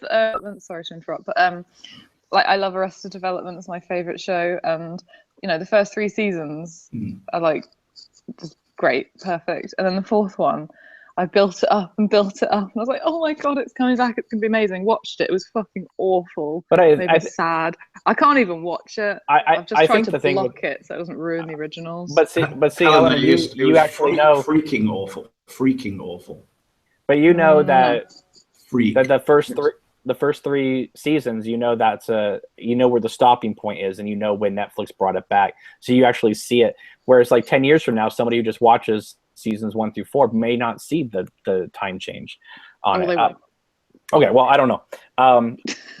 But in relation to what Eric was just saying, can I bring up one of my favorite people on Facebook has just written into the page, a great guy from the Netherlands, Raymond van Kampen. Hi, Cameron and James and Eric, and Helena. Great show, keep it up. What do Lynch and Frost have to do to write TV history again in 2017? Is such a thing even possible after a quarter of a century as innovating television series? My thoughts on this are the following. In order to get the viewers and the media its full attention, you'll have to come up with a groundbreaking idea. In the first series, Lynch and Frost filmed tons and tons of extra material and kept it a secret for all these years. I mean, you can't say they didn't anticipate in the new series, I'll see you again in 25 years, remember? But kept secret in television history. Now that's a headline, right? So maybe we do get Little Mike in 2017 after all. After what he said. Yeah. The Netherlands. Oh my God. Raymond van Kampen. Right. Whoa, that's a great question there, Raymond. Thank you. We just lost Eric. He'll be back, I'm sure. But I'm hoping they shot something with David Bowie. It's such a long shot, but the storyline was so interesting. Well, in terms of the original, they entire subplot with James's mother that was never used. So there's that. But how could they? But I think you're talking more like things that would be in the Red Room and things like that. Right. Because how could you just shove in stuff to do with James's mother or things filmed back 25 years ago? They're not going to. They're not going to. With me that if there were extra scenes with David Bowie in, for instance, they could use them very briefly somewhere because to presumably film with him. I mean, even if they did before he passed away last year and stuff. I still maintain. I you know, I'm probably wrong, but I still maintain that that when they shot with the log lady, I think that instead of filming scenes with her in the show, I think that Lynch shot like 20 or 30 log lady introductions for episodes, because then they could shoot her without having to worry about other casting, other actors. And I think that that's probably what they did. I think that they probably shot a ton of log lady introductions so that he can pick and choose which ones he wants in front of whatever episodes. And I think that's how the log lady is going to be in the new series. She's going to be kind of introducing every episode like she did for when they did the Bravo re-airing. I would rather see her actually in the show itself as because that was an added extra a couple of years later after the series. So it seems a bit. I think she's in the show. To just suddenly start putting her there at the start because it's kind of distracting. I find I don't need to see that She every wasn't time. in the original show that much, if you think about it. She didn't. No, not at all. I mean, they could have easily But filmed. she wasn't in it that much, things. so she could have filmed enough to be, you know. Well, here's my question: do you think the show is going to begin with another body in plastic coming up on the river? Hopefully. No. I don't. No, well, we're both completely different on that one then. I don't know if it's going to be exactly like another body in plastic, but it wouldn't shock me if there's a new murder that kind of kicks things off again. May happen. I think that may happen later on, possibly, but not right from the start, because that would be like the same thing as you have discussed, Cameron, and with Joe, and you're like, oh, it's got to start at with that ticking clock and then fade up into the red room. It doesn't have to. I'm just saying it would be amazing. If the show starts like that, I would literally be vomiting. I mean, that would be be fan fiction at its worst, you know. I would literally be power vomiting at the screen, like, you know, in The Exorcist. Well, seriously, then, how do you think they should open? Just sort of like on something very mundane in Twin Peaks, just open up and it's like Ed and his garage and things like main activities. That's not how you grip an audience, James. Yeah, I was gonna say, like, they did, like, the opening image, the opening scene needs to be something that, like, but grabs the opening everybody. scene. Remember, the opening scene in the original pilot isn't gripping. It's like Josie on the mirror. Josie Backer. Julbo Berceau writes, I hope the whole first episode is nothing more than old men shuffling around forgetting shit. Or like in the bank, just yeah. Dirty Boy Sing to God, nice name, writes, I think it will start with tail lights in the darkness as a car pulls up somewhere. That's very specific. That's a little bit like Mulholland Drive, but other than that, it's an okay idea. Yeah. I agree with you, actually. Starting with Ed at his garage is a little bit too Hurley focused, and, you know. Well, that's not me. I think that was a bad idea on my part. Do you think the fact that Laura Dern's involved and Naomi Watts and stuff like that, do you think that that's just kind of Lynch's actresses he's worked with, and because this may very well be, you know, the last big film he makes, or do you think he actually is going to do in subtle ways what people have been suggesting for years, that the films are intertwined? Do you think he's going to start connecting like Diane to this universe, or do you think Naomi Watts will just play a new character? That's what I think. How could they all be connected? I mean, that would be ridiculous. But the thing is, the thing I would like is for Lynch not to even care about it being his first or his last or whatever, and just get on with it. You know, because I mean, I just don't think that Lynch gets up in the morning and goes, this is going to be one hell of the best masterpiece I've ever created. You know, better than On the Air. Well, no one does that in real life, do they? Come on. Kakper Kondraki writes, and I would hate this, it will begin with Annie's gravestone. He's just saying that to annoy you. Yeah, that would be completely the wrong tone for Twin Peaks. That's like starting, you know, Firewalk with Me with a shot of Laura Palmer's gravestone. Well, or something. you have to keep in mind too. Sorry, Eric. Let me just throw this out there. You have to keep in mind that the people starting to watch this new season, I know there's going to be a tremendous of Twin Peaks fans watching it. However, the bulk of the people tuning into this first episode are going to be new viewers. Yep. And you cannot start with doppelgangers, black lodges. I mean, as much as you hope so. That's what you hope, Cameron. You mean? Yeah. No, I mean, but that's to create it where they're going to bring in new viewers. But when you say tuning in as well, the majority of people watch it on streaming or, you know, and all that on demand and stuff. So let's face it, a lot of people are going to be teenagers, and they've heard that Heather Graham might be in it, and they're like, she was in The Hangover, let's watch this.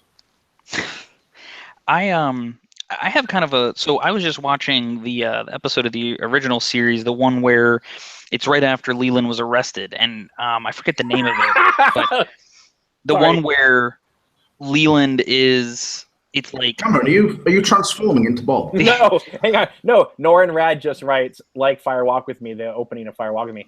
It's going to begin with a DV camera exploding. that's funny. Yeah, go ahead, Eric. Well, if you remember, it kind of opens up with like this like screeching, screaming voices, and you're kind of like coming out of a dark tunnel, and then camera pulls back, and you realize, you're kind of like looking through like one of the little ceiling holes thing. in the that ceiling was cool. thing. And then the camera kind of, you sort of pull back to from like Leland's face and realize like this is what's transpiring about him. I would wonder if they might try something like just bold prediction. What if that's Cooper's something like that with like Cooper as opposed to like Leland? Sven writes, the show's going to begin with thousands of pine weasels flooding Twin Peaks. Jubal writes, the first episode will be mostly catching up episode, but will end up with something mind-bending. Well, that's interesting. I'd say, why would you be watching the third series if you haven't bothered to catch up? Because I don't think they're going to call it season 3. Well, hold on a second. Because kind of what it's being touted as. Though. When Twin Peaks came out, it's season 3, and they've already said they're going to be running a marathon of the first 2 seasons on Showtime, like beforehand. And so, it's on Netflix. People have no excuse. Exactly. But I mean, again, Showtime will be showing the episodes themselves too. Like, well, maybe they won't brand it as season 3, but I mean, they're clearly not diссociating it from the previous seasons either. No, of course not. No, because of the whole "it is happening again" tagline. Exactly.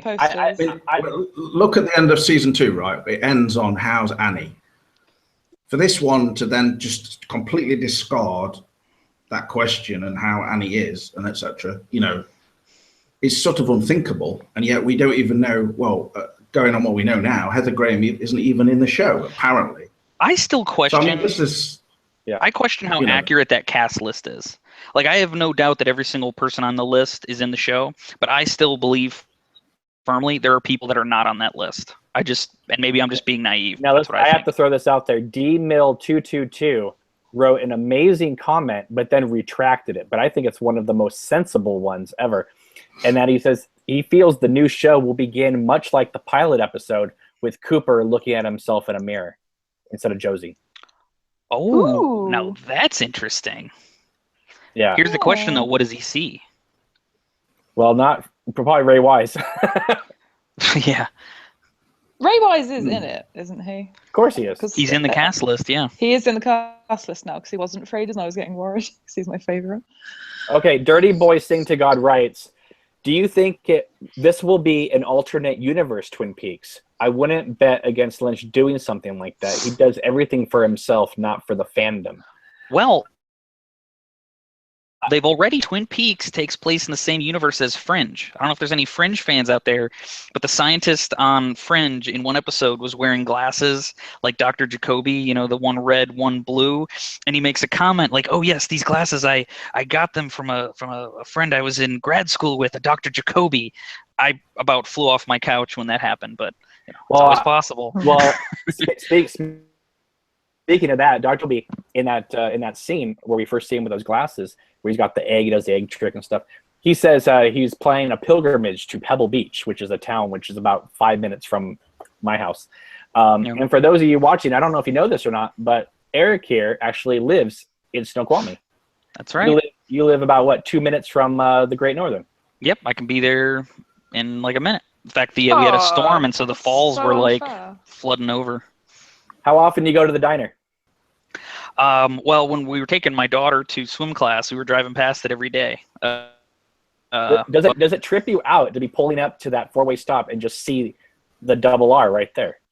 It absolutely does. In fact, I think, and we're friends on Facebook outside of the page, I think I had posted a picture of that where I was actually sitting at that red light, and I just would look over to my side, and there it is. There's the Double R Diner, and there's a little mural on the side of cherry pie. And what people may not know unless you've been there is actually on the back of again, it's not called the Double R Diner, it's Tweed's Cafe. Right. But on the back wall, someone has done a mural of the like the Twin Peaks sign. So like that, that picturesque view of the road, and then the sign on the side of the road. I just love the fact that when you're standing there in the parking lot, that Lynch actually shot it real location, so that when you look in the direction Laura looks in Fire Walk With Me, that is the direction that you would see with the train crossing where you see the grandmother and the son. It's like that's exactly what you see from that spot. It's pretty amazing. Absolutely. Yeah, it's trippy living around here.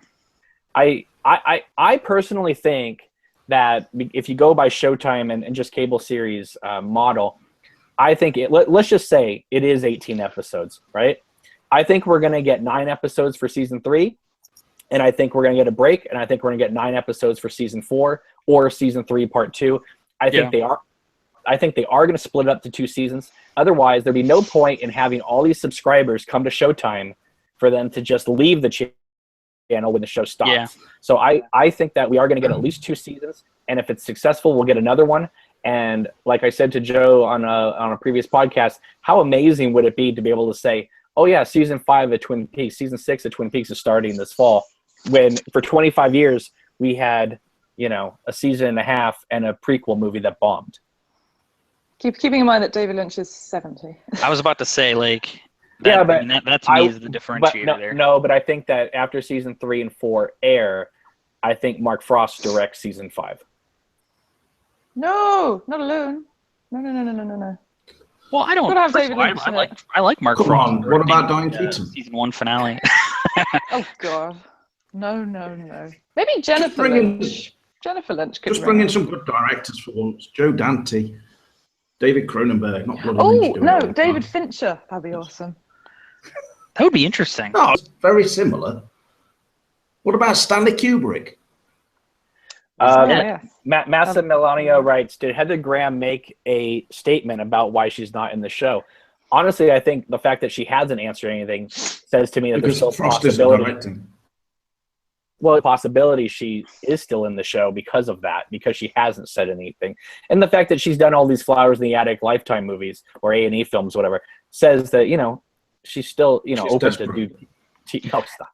And and also too, keep in mind that also and again, I don't know if they'd use Lara Flynn Boyle or if they would use sorry, her name escapes me, but Moira Kelly. Standard CGI. Just use a CGI version of Lara. Because Doc Haywood's in it, and James is in it. Right. Those it seems odd to me that Donna wouldn't be in it because James' whole story revolved around Donna. Now again, it's 25 years later. How many people do you hang out with that you hung out with in high school? I guess, but even so, it just seems odd to me that she just wouldn't be in it. She's just not cast. Maybe she died. She has been recast. Maybe. Yeah, maybe she's been recast again. That's true. Well, Lara Flynn Boyle, Well, let me ask you this: Do you think there will be or won't be in the entire 18 episodes or so a scene at One-Eyed Jack's? I'm hoping because I don't think there will be. No, that's what I'm dreaming of, Cameron. Yeah, I was say this is on Showtime now. We don't need to conform to. Oh, wait a minute though, because Lynch had an R-rated Fire Walk with Me movie, and One-Eyed Jack's was mentioned in a subtitle. So he didn't even go there with the movie. Which that would have been, to me, I always say that would have been one of the great scenes of the movie of Laura and Ronette being thrown out of One-Eyed Jack's by Blackie. Yeah. That would have been amazing. That would have been a short scene, Cameron. Why? I guess it didn't bring anything to the story aside from them being thrown out. Being thrown out, and then them going, "God damn it! You've got all my Hershey bars." What are you talking about? It's just not very dramatic, Cameron. Lynch was far better at doing drama. Let's face it. Karnacki writes, One-Eyed Jack's is done. Let's see. They're trying to figure out. I think. What's funny is that someone's mentioning who could be directing for Twin Peaks, and Leslie Linka Glatter is being mentioned, but she's actually being talked about directing Captain Marvel for Marvel. Yeah, I've heard that. She's perfectly suitable for Twin Peaks then if she's doing that. She directed in the first series, James.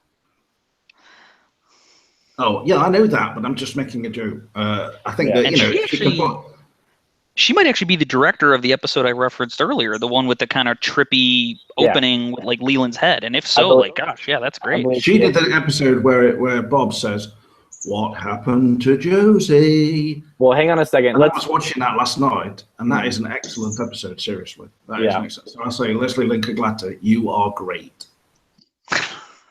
Okay. James, are you going to the Twin Peaks Festival this year? Just out of interest. No, because You were banned. I was with I was staying at my girlfriend's then in London, and we're not together anymore now. So Fair enough. I'm getting an Airbnb with my friend. Very cheap. It's gonna be awesome. Yeah, I love that picture of you, Helena, when you were standing by the train car amongst all the sycamore trees. Oh yeah, I didn't even know that was there on the first day because me and because I met one friend on the first day and we didn't really venture around much. We just sat in the cinemas drinking. And then the second day, someone was like, "Oh, do you want to go see the train car?" I was like, "What train car?" It's so awesome. They went all out. It was amazing. I got trapped in the train car. Somebody locked me in it for a while. Oh my god, that thing was terrifying. I was in there for 8 hours overnight. I wouldn't want to be in there for more than a second. I don't know why, and I had to cover my whole body in Vaseline and sort of squeeze through. Well, let's talk about something that it may be a slight spoiler for people, but I say it's a happy spoiler, and that is Robert Forster's not playing Harry S. Truman, that he's playing his brother, which is what I've been, good. What I was hoping for, because everyone was like, people get in arguments, Eric, saying, no, he's playing Harry Truman, and we'd be like, okay, he's got a different badge number. He's not. I mean, I understand that he was Lynch's first pick to play Harry Truman, but that would have been a completely different dynamic. But Truman either. So I mean, how can he be him? Unless it's like Lost Highway or something, Cameron. Why didn't Michael come back? I'm sad. He said he was retired, I guess. I mean, he's like 80 or something. But I understand not that, 80. but still, if he's like, not, but It's if late Forster, 60s. but if Forster's not playing him, then of course that does open, a door for Michael to come back if he does want to throw in a cameo. But here's what I'm hoping didn't happen. I'm hoping they didn't write it for Harry S. Truman like they did for what's his name, Rosewood and I can't remember his name, Taggart in Beverly Hills Cop 3. They wrote them and then they had to rename a character because John Ashton didn't come back. Yeah. So I'm hoping they didn't just say Michael Onken's going to play this role. Oh, he's not available. Okay, we'll just make it his brother. I hope they didn't turn Harry S. Truman into just his brother. I hope they actually created the brother character for the show. What was that in Beverly Hills 2 or 3?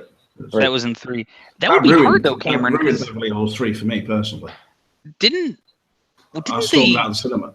I mean, they wrote all like the story and the script before they started casting. I mean, I think they made that pretty clear many times. So unless they could have altered the scripts and changed some things, but I would be worried that what you fear may be truer than you want it to be. What do you mean?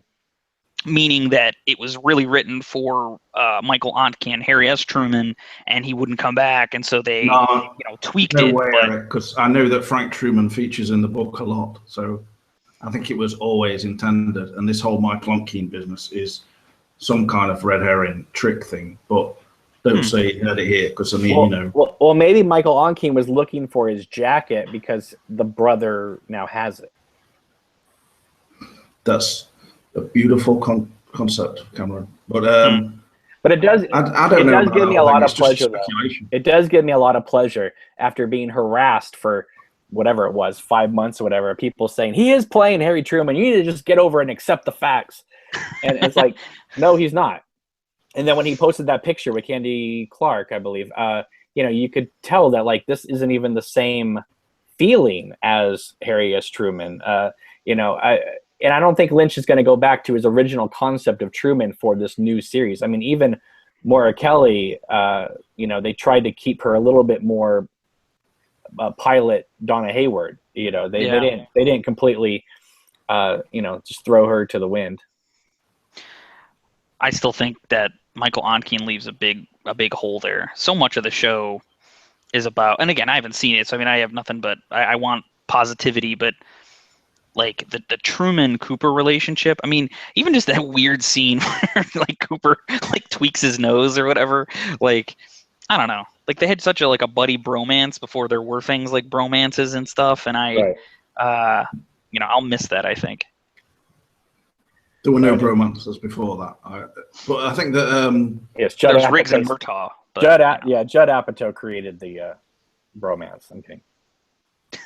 I had a bromance when I was in the 70s, in fact. So, I started it. But also, the thing that I am very worried about with Twin Peaks, the new one, is that there's going to be a lot of scenes, like the one in Firewalk with Me, where Bobby and Laura are in the woods, and then the deputy ends up getting shot. Because they're now going with the Arri Alexa and the digital camera, etc. It gives them the opportunity to just have these prolonged, kind of not really that dramatic scenes.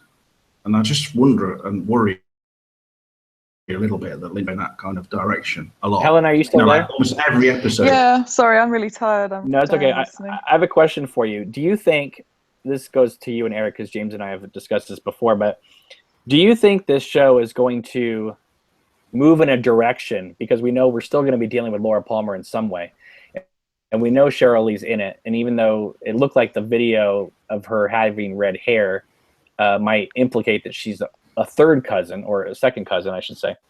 Do you think that there's a possibility that this show is heading towards, if we can pull Agent Cooper out of the Black Lodge, we can maybe pull Laura Palmer out of the Black Lodge too? Do you think this show is going to head towards a reunion of bringing Laura out and having her live again? Yes, actually. I saw a really interesting fan theory about that. It was basically that it was Laura's doppelganger that was killed, and that it is her in the Black Lodge. And they said they thought this series was going to be about, basically rescuing the pair of them out of there. I hope it goes that way. I think that would be really cool, because that's an original idea. Well, I remember. I know, right? I remember when the series was first on, people thought, obviously this isn't true, but people thought at the time that Laura had killed her cousin and had become Maddie to escape the drug life. Hal Brandt on YouTube writes, "Here's how Twin Peaks Season 3 begins. The opening shot will be Gordon Cole meditating for 20 minutes with no camera movement or dialogue." I've always thought that if they ever made if they wrote like a Twin Peaks novel, that like it would open with like an entire chapter about like the history of cherry pie, like literally going back like it just literally nothing to do with Twin Peaks. It would be like about when it first appeared in history, how you make it. We're getting this book. Yeah. But what do you think, Eric? I mean, do you think Laura Palmer is going to live again at some point in the series? Well, it's funny, as we were, it's odd because until Helena said that, like I started thinking about like how we've seen Cheryl Lee, and there's this question of like, well, who is she going to be? And there's this issue of doppelganger. Like I started thinking about that, like, wow, what if the person we've seen with Cooper in the footage, and I guess, sorry for spoilers for seeing that footage, like what if it actually is Laura Palmer of all people? Like what would be more surprising and shocking than that? Because that's the one person who we're sure is dead, right? Well, she is going home in that clip too. Right. It's interesting. Like that I don't know. Could be from some kind of dream sequence. But a lot of going home to the place where all the abuse happened. But here's the thing though. A lot of people would say, I remember when that footage leaked and TMZ posted it up and everyone was like, "Oh my God, it's spoilers! Don't post this. It's all spoilers." And I understand that, but I also think that Lynch and Frost are smart enough not to film one of the most crucial scenes of the entire thing, perhaps, quote unquote, Laura Palmer coming home or Agent Cooper leading her out of the lodge to the house, and film it in front of an entire neighborhood of people. Yeah. I mean, how would they have blocked it though?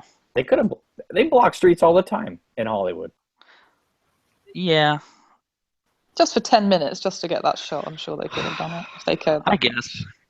I mean, again, they do that in Hollywood. They don't do that in Everett, Washington, though. I mean, not really. I think that the production, from what I heard as well, anyway, people said it was pretty lo-fi. It's like all the money is going to be being put up on the screen. There was no, kind of big deal made for the stars and all this kind of thing. Although there were many, many, many caravans, which obviously would cost a lot for them to stay in. But basically, it was kind of just make do, really, with the essentials.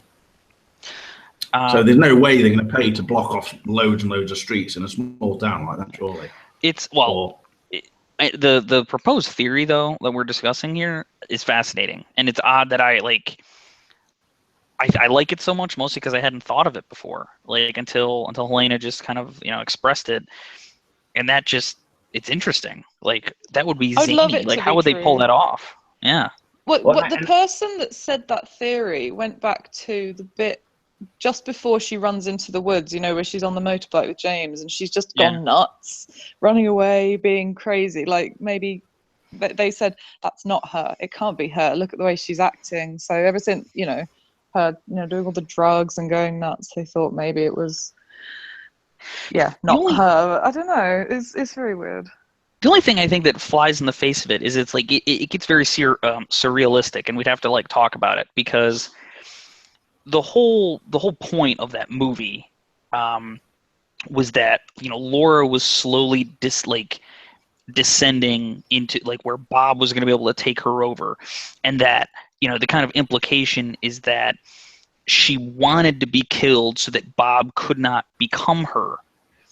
So if that's the case, I mean, we see her in the lodge at the end, and there's the angel and the very interesting scene where like Cooper puts his hand on her shoulder.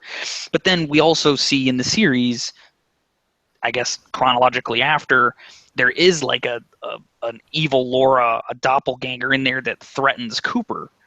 There's just so much to pull apart and to think about. Again, it's a fascinating theory, but I would be interested to see if that's what they are planning to do, like how they make it hold up. Well, Lynch went back and did Fire Walk with Me because he wanted to see Laura Palmer live, right?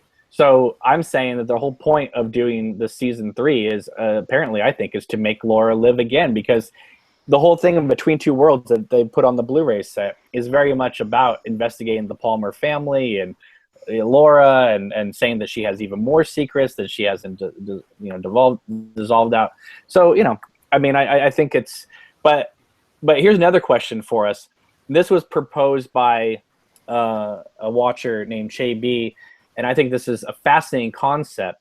He suggested to me, and again, like you, Eric, I'd never even thought about this till he threw it out to me, is that Annie never got out of the lodge. What came out was her doppelganger, because she's acting in the hospital scene in The Missing Pieces exactly like Cooper's acting in the last scene of the TV show. Very monotone, very robotic, very otherworldly. And that would explain why she's able to go into Laura's bed and tell her to write it down in the diary. And is there a possibility that the Annie we see at the end of the series, that's out in the sycamore trees with the blood on her face, is it a possibility that she never got out either? Well, given what she says, though, like that just doesn't seem. And we never saw a doppelganger of her, so. She makes, like, she's reaching out to the nurse, which we also realize she was reaching out to Laura, so there's kind of an interesting play there, but she seems to be trying to, like, warn people that, the good Dale is stuck in the lodge and, he can't get out. It seems odd to me, like, why would a doppelganger be trying to alert someone to this? I mean, again, we're talking about very odd metaphysical stuff, but that's the only reason why I might doubt that theory. Is it's like it just seems odd that she would try and like make a plea, like, "Oh my gosh, this guy we know is stuck in there. We got, he can't get out." Like, I don't know. That's why that seems odd to me. Right. Do you think they're going to go back to the nurse with the ring? The nurse that stole the ring in The Missing Pieces? I would say no. That was a really random scene. Yeah, I would say no, but then again, they did include it in The Missing Pieces, and so obviously they purposely chose scenes to be in The Missing Pieces that would play towards whatever they have coming up in the new series. Some people on the chat are talking about the fan edit that came out of Fire Walk with Me after The Missing Pieces included back in, and I haven't seen it, so I can't really speak to the quality of it, but I will say this. I'm kind of opposed to it only because Lynch purposely held back from giving us everything he shot or crucial things in that he shot so that people couldn't make edit. Like, for instance, there are scenes in it where you'd have to choose between, are you going to use the Fire Walk with Me shots or are you going to use the Missing Pieces shots? because some of the stuff, is at odds with each other. Like, for instance, the Laura and Bobby on the couch scene. In the Fire Walk with Me, obviously, it's playing with the Badalamenti moving through time, but in the Missing Pieces, it's all one shot with no close-ups and stuff like that. So you'd have to completely re-edit sections of Lynch's movie. You can't just stick things in there. Also, I think that, and I've said this before, so forgive me if I'm repeating myself, but you can't put the Doc Hayward scene into the movie with him telling her about the angels and telling her about the red rose and stuff like that, without having the payoff shot at the end when she leaves James and James speeds off. Because if you watch that shot carefully, when he speeds off, the camera starts to pan down, and then it cuts, and then we see Laura walking through the woods. The original scene, the camera was supposed to pan down to the wilted red rose on the ground. And I think that Lynch purposely did not include that shot so that, people couldn't have a quote-unquote complete fan edit. I think he did that on purpose. Maybe. Do you think Lynch really wants everyone just running around with a 4-hour fan edit of Fire Walk with Me? No, but I don't know. I guess you're attributing like a motive that he would have done something specifically so people couldn't do that, and I just don't. I don't know. It's possible. I just don't. I don't know. I don't think it's likely. No, I don't think he did it specifically for that reason. He did it because he decided to not have the red rose shown in the film. And it all comes down to sort of uber fans like Josh Eisenstadt saying there's more scenes from Fire Walk with Me that exist that were not put on the Missing Pieces. But I'll be right back. If these scenes were so great, then why did we not see them? Why were they not presented? Well, I think Cameron's perspective on that is that maybe Lynch is holding. Well, so he doesn't want people to have a fan edit, but maybe also some of the things that might have been revealed in those scenes could have been. They could be relevant to what we may see in season 3 or stuff that might be in the book. I mean, I don't know. Not really. I mean, I don't think there's anything that the Red Rose business. It's not like some major plot point that will carry on. And the whole business of Laura running off into the woods, which Helena was mentioning, and then she's thinking that didn't seem quite like her, or somebody else said that to her, but. Oh, I read it. I don't know. It's on one of the IMDb forums. I find this whole thing of Laura being alive again really difficult because, for me, having grown up and, when I was growing up, like my best friend died, for instance, and that had a major effect on me when I was only about 13 or 14, and maybe it's, had something in the creation of my kind of fake laughing personality or whatever. But for her to be dead on the beach like that, Laura in the show and everything, for me, it was just really, a fascinating thing to see. And then the portrayal of grief in the show is just so immense, For that to then have her popping up alive again in the new show would seem. But it is David Lynch, as has been said. So insane. far, he doesn't do things for the fans. He does what he wants. I know that, but at the same time, to have her just come back to life, in what sense do you mean? Do you mean as I don't think it'll be come back to life. I don't think it's going to be like, ta-da, she's alive. It's going to be more I thought that's what everyone was talking about. I thought they mean she literally resurrected, as in that's what I'm like Christ-like or something, No, I think they meant it more as real Laura Palmer never ever died in the first place, and that it was the doppelganger that died, and that this would maybe be about them getting her out of the lodge. I think that's too. That sounds too like. I like it. It sounds a bit like American Horror Story or something. A bit, No, It's just. Nah. I mean, it's probably bollocks, but it was a fun theory to read. Here's a question. It's on Reddit somewhere if you want to find it. Here's a question for you guys: Is there a point? Of this goes to you guys and everybody in the chat as well? Is there a point in this new series, being the extreme Twin Peaks fans we are, is there a point in this new series where something could happen, and you'd be saying, "That's it, I'm done. I'm not gonna," and just turn it off, and you don't even finish the series? No. Like even if it was Inland Empire for 18 episodes long, you would stick through it. Yep. Oh, don't bring Inland Empire up again, Cameron. I mean, Oh my God, Inland Empire, man. I took my friend to see that. She'd never seen any Lynch, and she just came out with sort of 3 hours later, like, what the fuck was that?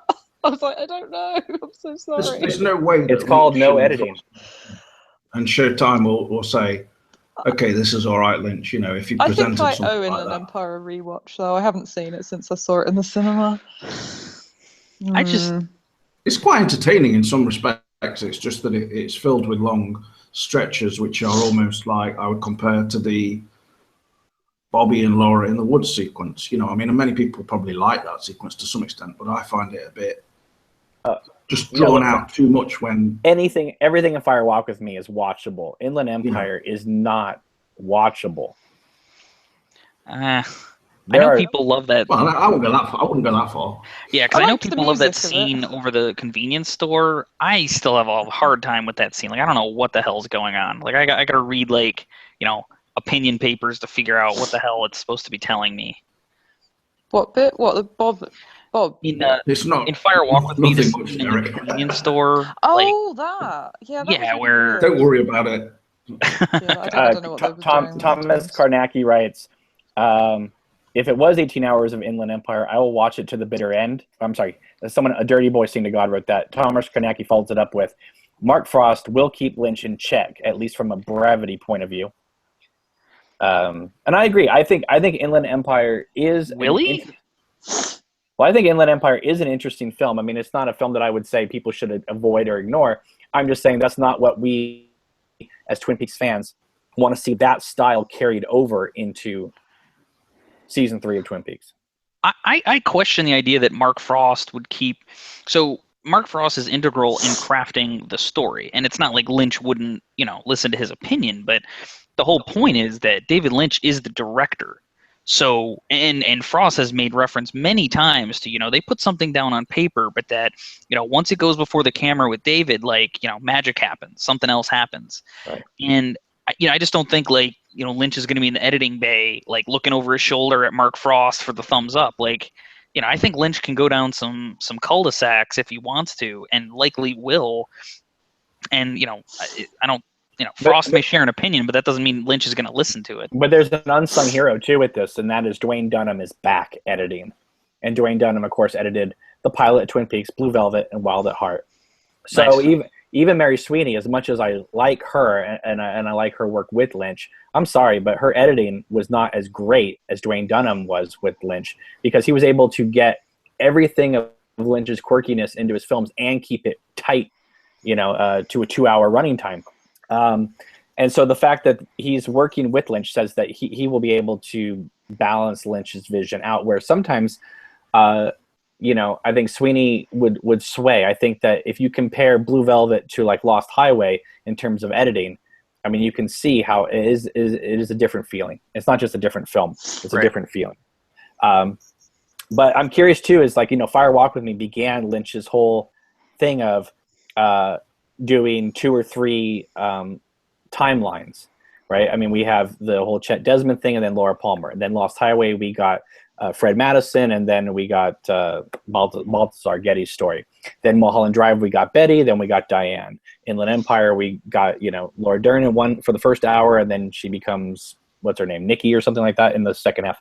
So it's just kind of interesting. I'm curious to know if Twin Peaks is going to start off with one story, then pick up another story, or whether he's going to go back to that traditional linear but non-linear way of storytelling that the first 2 seasons are, or do you think it's going to be more like Fire Walk with Me and going, like the little man says, is it future or is it past, and kind of be all over the map? I think probably more like Can you just say all that again, Cameron, please?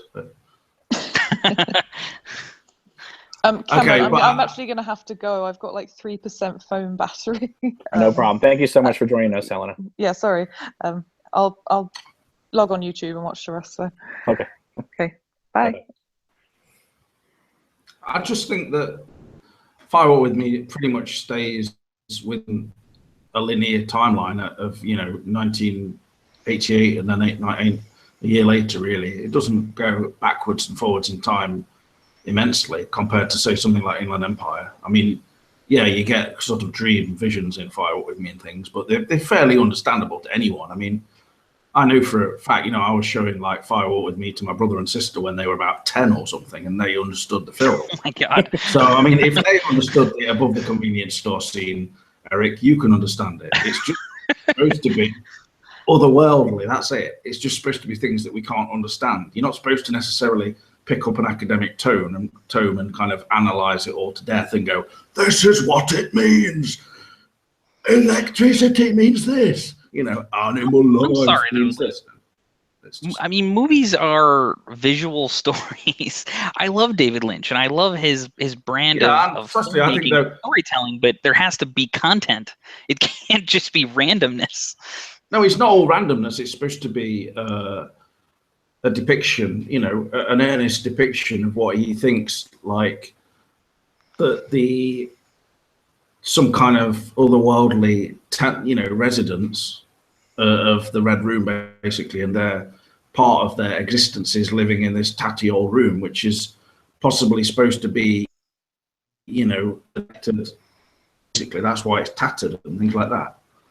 You know, by the end of Twin Peaks, we were starting to get a picture, and it was still a vague picture, but a picture of the Black Lodge, of just the lodge in general and its inhabitants. And I feel like Firewalk with Me just like throws that out the window, so that now it's impossible to know what the hell any of it is. Like the show is bringing some clarity, and the movie just kind of mucks it up in a way that, again, it's not like, oh, it's so deep what he's done. It's more confusing and muddy that way. But Firewalk with Me introduces, for instance, the kind of oyster table with the marble top and things like that in the Black Lodge, which we've never seen before. Right. Which seems to be function basically as a representation more than anything of Laura, but it's used for putting our cave ring on as well. But it seems entirely connected to Laura, let's face it, as much as, you know, it's supposed to be linking back to the Owl Cave symbol and all that business. I mean, it is a ring, for instance. It's a woman's piece of jewelry. Right. Well, it sort of is. I mean, yeah. But it has a female quality to it. It does link to the female victims and all this kind of thing. And so Lynch just sort of, you know, some people, this is why some critics were like, Lynch is just doodling with this film. He's just making it up as it goes along. Because, you know, Phoebe Augustine or whatever was like, this ending is just too bleak. Laura gets killed and she just sits there in the Black Lodge and that's it. And Cooper puts his hand on her shoulder or whatever, or she sits in Cooper's lap in the original script, you know. Right. And then it sort of changed. Phoebe Augustine says, you know, how about an angel or whatever, you know. Blah, blah, blah. At least they changed Laura's, you know, vision and made it Annie Blackburn, because, you know, the script leak that you posted the other day was Cooper in bed, and Cooper and Laura have sex right after she wakes up from that dream of her entering the painting. And I mean, I understand they want to, you know, have a sort of a connection between Cooper and Laura, but that to me is a little too overt. I'm glad they changed that. The difference between Frost and Lynch is basically, for Lynch, the entrance to the Red Room could be anywhere. It could be literally you walk outside your room, you're in the Red Room. You look inside a closet, you're in a Red Room. For Frost, it has to be somewhere. It has to be the Glastonbury Grove or that kind of thing, you know? Well, so I think you need to be specific. I think that's for some people.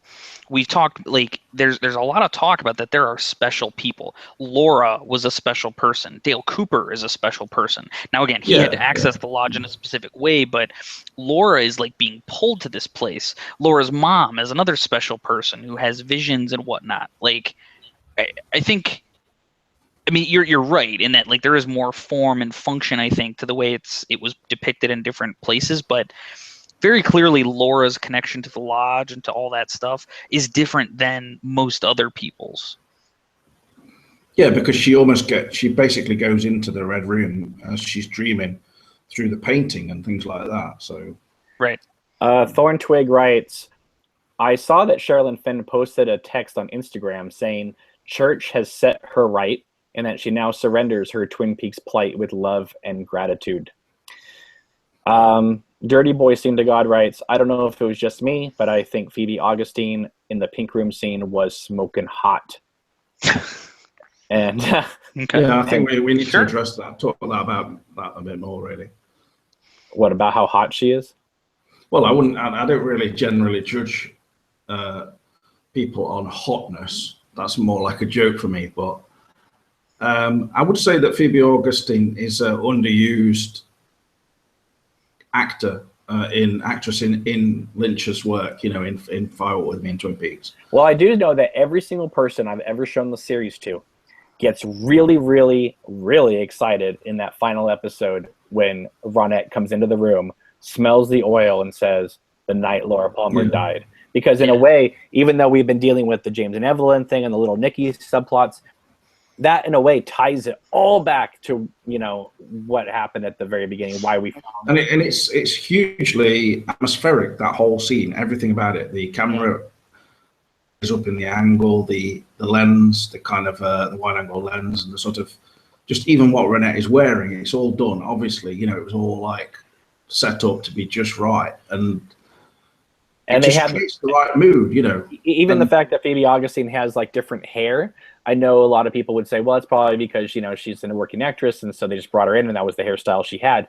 But we also know that she suffered this traumatizing event, and you know, a lot of women after going through stuff like that do change their physical appearance. So I think that kept in tone with it. You know, Lynch didn't stick a long brunette wig on like he did with Cheryl Lee in Fire Walk with Me, whereas if you look at Laura in the dream sequence versus Laura in Fire Walk with Me, it looks like she's wearing like a Tammy Wynette wig. Yeah. You know? Yeah. I like that scene largely because you get the people who will pick on like Twin Peaks season 2, and especially the latter or rather middle part of Twin Peaks season 2, like, oh no, the Laura murder and mystery, like that's Twin Peaks and all the rest of it is nonsense. But I like that the end of the series really makes you understand that the whole Laura murder, like, that was really just an entry point, that was one part of this larger story, that, you know, Laura was a significant figure, was being drawn to the Black Lodge and, you know, Bob and all these other things, but that it's all just pieces of this larger story. And again, we can have discussions and arguments that, like, well, you know, Lynch and Frost weren't necessarily thinking about that at the beginning, but, you know, I don't really care. I mean, the way it evolved is the way that it evolved. And it seems to me like you can't discount the events of season 2 or the events of, you know, with Wyndham Earl and Owl Cave and all that other stuff, because really it's just the deeper mythology that helps explain what happened to Laura Palmer. And I love that about it. But that's why in 1992, though, I mean, I know we have revisionist history now, but in 1992, Fire Walk with Me was not a well-liked film by not just the critics, but most of the fans. Most of the fans turned on that movie. I remember when I showed that film to some people in my family, they said to me, well, that was good, but what was the whole point of that? We already knew all of this from the show. Obviously, I mean, there's lots of stuff you didn't know, but the fact of Laura Palmer's story and she's dead and then movie's over, it's just kind of like, well, again, if Laura Palmer's murder is the entry point and that MacGuffin to start the whole thing off, then it seems odd to go back to Fire Walk with Me when it's like, I understand the whole point of it. I'm just saying that all her death was an entry point to this town. Then obviously Lynch just fell in love with that character. Otherwise, I think also really Lynch wanted to basically start afresh, didn't he, in a way? And rather than start afresh with Frost making a sequel, you know, he went right back to the beginning and concentrated just on the Laura story, because he felt that it had been neglected in the show itself, you know, because ABC were like, okay, we've got to find out who the killer is. So, you know, that's what happened in the end. I mean, you can't deny that Fire With Me is a good film, but, you know, narratively, for many people who know the show, they're going to be like, well, I don't want to watch a prequel. What's the point of it, as you're saying? So, well, see, now I think people like Fire Walk With Me now, but I think people really will like it later after the new series, because now we have more. Yeah. You know, it's not going to be just the final straw. Well, let's face it, asking anyone to watch Fire Walk With Me is a bigger kind of question to ask somebody, a bigger feat for them to master than saying, well, do you want to watch this new series of Twin Peaks, which you don't have to have seen the whole of the other thing. I mean, you know, it was about the death of Laura Palmer, okay? They're like, yeah, okay. Was it a dad who killed her? Or blah, blah, blah, you know? Yeah. You can't. Okay, well, let's watch it. I mean, that's all you really need to know. That is it. But to me, you can't enjoy that movie unless you've seen the series. You really, I mean, it is a prequel. Oh, but there's so much about the movie my that brother and sister, they enjoyed it without, and I went to see it at the cinema with someone, and they enjoyed it just purely as a spectacle. You know, as you're saying, film is just an image and things. I mean, what is there not to like about Fire With Me if you like kind of, you know, horror weird movies? But however, Lynch, there is a way that Lynch could have pulled out.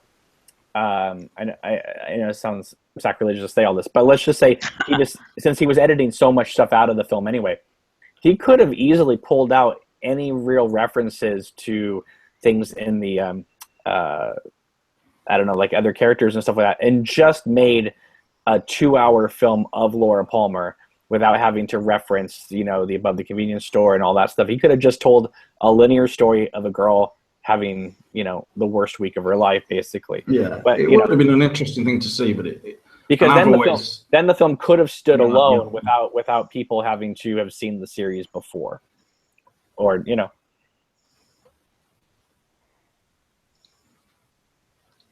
So, anyway, let's. I'm gonna look back in the chat here.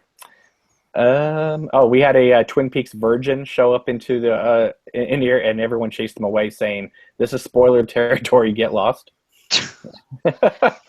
Someone wrote, sure, you should enjoy it. Don't listen to this because it'll ruin everything. right when he came on, James is like, "Oh yeah, her dad killed her." Oh geez. Well, fortunately, that's not the whole story, so you didn't completely ruin it. But, most people who watched it are not really going to be first time, you know, people who've never ever seen the show. And you know, if you do watch it and that's what you know, you've never seen the show before, pretty much just get watching the show, really. You know, I think that because Twin Peaks is so like old, and it's kind of like, again, it's coming back, so it's back in popular culture again. But I think if you haven't seen the show, I think all you may have heard is, you know, who killed Laura Palmer, and that you don't really know who did it. I mean, that was certainly the case for me, like however long ago it's been now. It's very easy to find out online, though, if you want to find out who it was. And well, right, but I mean, I think I would say that they will, not very hard though. I mean, you only have to like go onto a massive page like Welcome to Twin Peaks, and you'll find them putting up pictures of Leyland looking into the mirror, and there's Bob there or whatever, and you know. Yeah. And there's always somebody writing in the comments, "This is spoilers," and people are always like, "It's a 25-year-old show, and you're on a Twin Peaks page." Yeah. You know, come on. Yeah, I avoided like stuff, like, again, because you know the internet is now a much bigger part of our lives than it was, gosh, even 10 years ago. But when I really started investing in the show, I kind of avoided. There was Twin Peaks stuff out there, and I avoided it until I was done. Because there's even those old like Twin Peaks alt Usernet pages are still up somewhere. And once I was done with the show, I really started digging into those. And those are, you know, obviously super spoilery. So let's change the subject a little bit and talk about something, because we're doing a live video here. We got a chat board here. Overall, what do you think of the Twin Peaks community? Do you think it's something that, because, okay, for instance, like Dirk, who's been on this podcast before, he posted a long thing the other day about how, you know, he's had bad interactions, and like any fan community, he wants to pull back from that and enjoy the show for what it is, because sometimes the fan community can make you hate the show. In fact, I pulled away for a little bit just because I thought, I don't want any real spoilers. I just want to get back to what I loved about the show prior to me joining in 2013. I just think it's, you know, Twin Peaks is so personal that you don't want it to corrupt. And, you know, yes, we do these video podcasts, but I didn't want to get to the point where the new show comes out and it feels like homework. It feels like something, you know, I have to do. You know, I don't want to like be hating the show, because this is something that I've been wanting and looking forward to since, you know, the show went off the air, even before the movie. I think you're bringing in way loads of issues there, Cameron, which have got nothing to do with the online community. I mean, go ahead, tell me that. If people are responding to the online world with "I hate the show," this comes down to the fact that the way people are behaving online is affecting their own self-image and their liking of the show so much that they're suffering from basically, why the hell do I like this show where all these assholes, you know, are into it, and they're all such dicks. I mean, maybe I'm a dick, so it kind of makes you feel a lot of self-hatred, really, that you're even involving yourself with such a community and trying to gain the respect of such people in a way, online. And the problem, it just there's no way where I want to do these videos where I feel like compelled to talk about the new show when it comes out. And I was going to raise an issue which maybe we could talk about after this, where do you think that it's a bit knee-jerk sometimes just doing the post-episode talk about and making a video about it? Because then don't you think in 10 years time we're going to feel completely differently about it? So yeah. Well, the difference, aspect, isn't there? yeah, but the difference is that we've been doing these videos for a while, and we've always been talking about the show in a past tense, and now we're talking about it in a present tense. But here's the reason why I would like to continue doing the videos discussing, the book or the show or when it comes out, because I know for a fact, because I spend much time online, that there's going to be so many after shows being done about Twin Peaks. Okay, it's going to be done on Popcorn Talk and AfterBuzz and Collider and all these places, and they're going to be doing these Twin Peaks after shows for basically the views, the clicks, the likes, and they're going to be talking about this thing on a superficial level because they know that people really like this show. I think that we are the only show that's going to be on YouTube at this moment that's actually going to be discussing the show properly with real fans that have been with the show since the very beginning. And I find that that's an interesting, concept. Go ahead, Eric. Well, I hear what you're saying, Cameron, and I agree, I think, with the concept of it. But going back to the kind of the question that you were asking, I think, unfortunately, that kind of perspective, though, I think leads into why we have some of the Twin Peaks fandom interactions that we do, where there are some people who feel like they are lords, and I'm not saying you or James are like this necessarily, but like they are the lords of how Twin Peaks should be viewed. If you're going to talk about Twin Peaks, it's got to be in this context. And I think that leads from, as you said, because Twin Peaks is such a personal thing, the way a particular individual views Twin Peaks is the only way he or she can see it. And if what someone else says in the fan community kind of rubs up against that the wrong way, they feel personally attacked.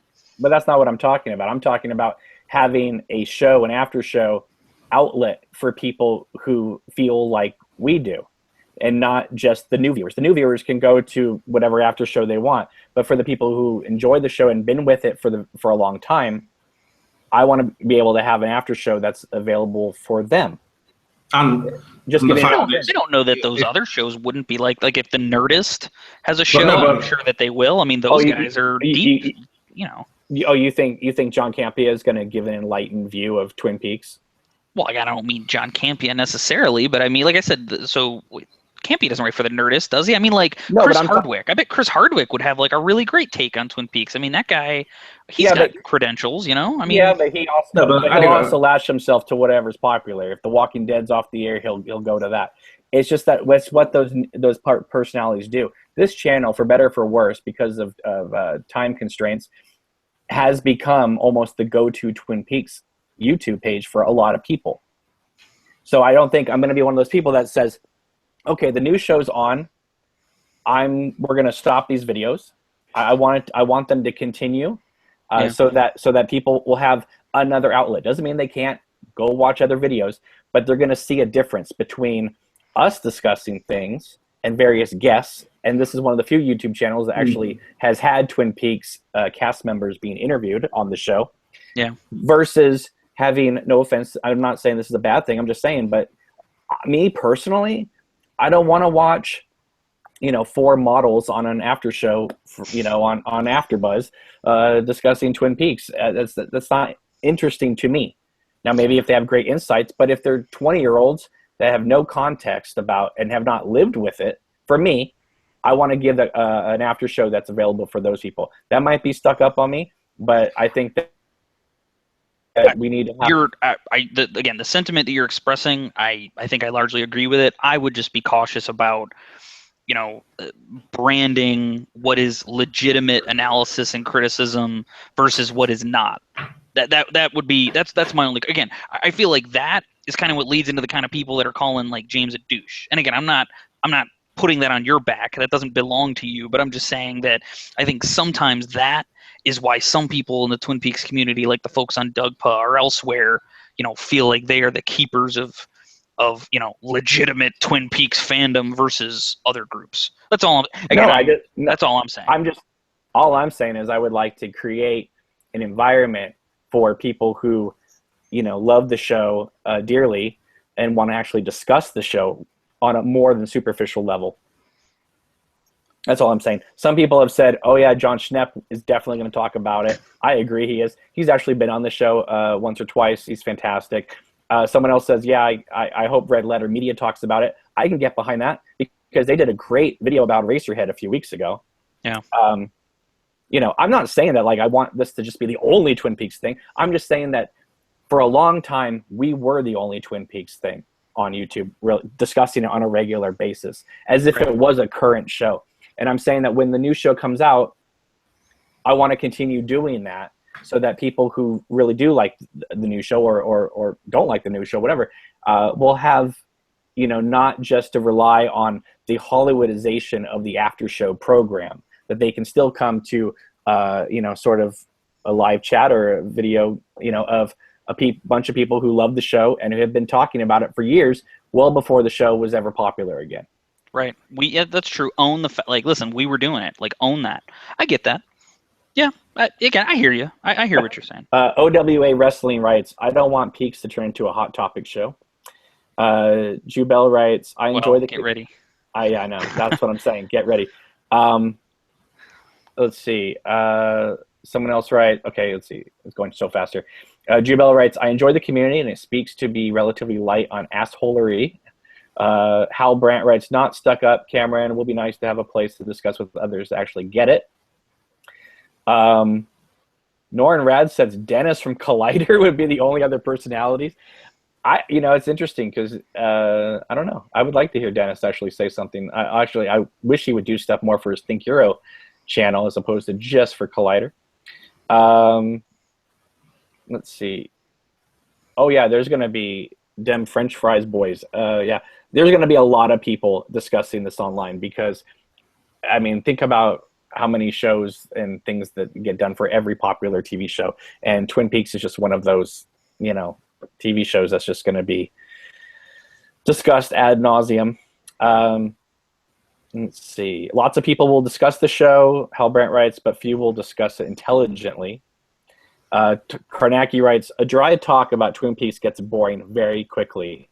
So having somebody like James with his irreverent humor is needed. Amen.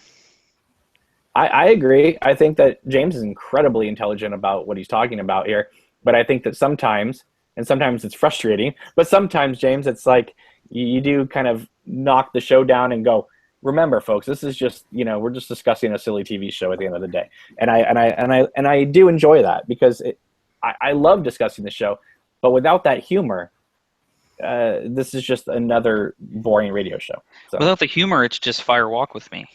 There you go. Well, I mean, you went into discussing a much bigger picture than what I'm focused on in terms of the Twin Peaks community, as it were. I mean, and then people kind of talking about Twin Peaks in the larger sort of media world and things. But, the people within it, I mean, there are some pretty, and this is probably to be expected. And I mean, we are in our own way. We're kind of precious in our own way, I suppose, with what we do. But I mean, some of the people who run the websites, they don't collaborate with each other very well at all, or they're very, selective about what they do. Yeah. And it's like everyone just seems to want to basically get crowned by David Lynch or Mark Frost and said, you are the biggest and best Twin Peaks fan ever. Yeah. Come and work for me and help me make my next film and things. And really, I just look at everything online at such a remove, especially the Dugpa forum and places like that, and just think, what are these people going on about? I mean, some of them I really understand because I'm just as obsessive as them, but they're just so kind of rife with, laying down their vision as they see it. It's literally like they wrote Twin Peaks. They thought up the whole idea, you know. It's not like going to a forum and reading about some films by David Cronenberg or something, where you're going to find a lot of, no doubt, very cerebral and sort of high-minded or not individuals, but you just can't imagine them behaving in the way that Lynch fans do, really. Right. They just have such a kind of fervent sort of, you know, misdirected passion, probably. I think that's what it is, you know. They're passionate people, but maybe it's gone in the wrong direction. Well, I got news for all those people. Most of them are whatever preconceptions they have about Twin Peaks.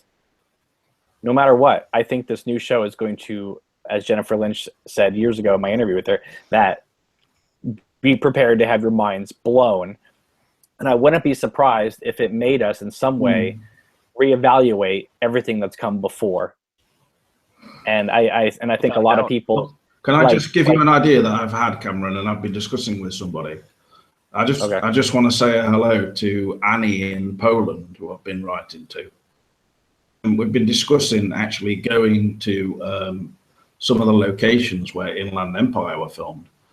And then we could be doing a live podcast with you, you know, discussing, you see me in the locations in Lodz or whatever it's called, defending the film, and then maybe you could give your opinion on the other end. I don't know, kind of like a commentary or something.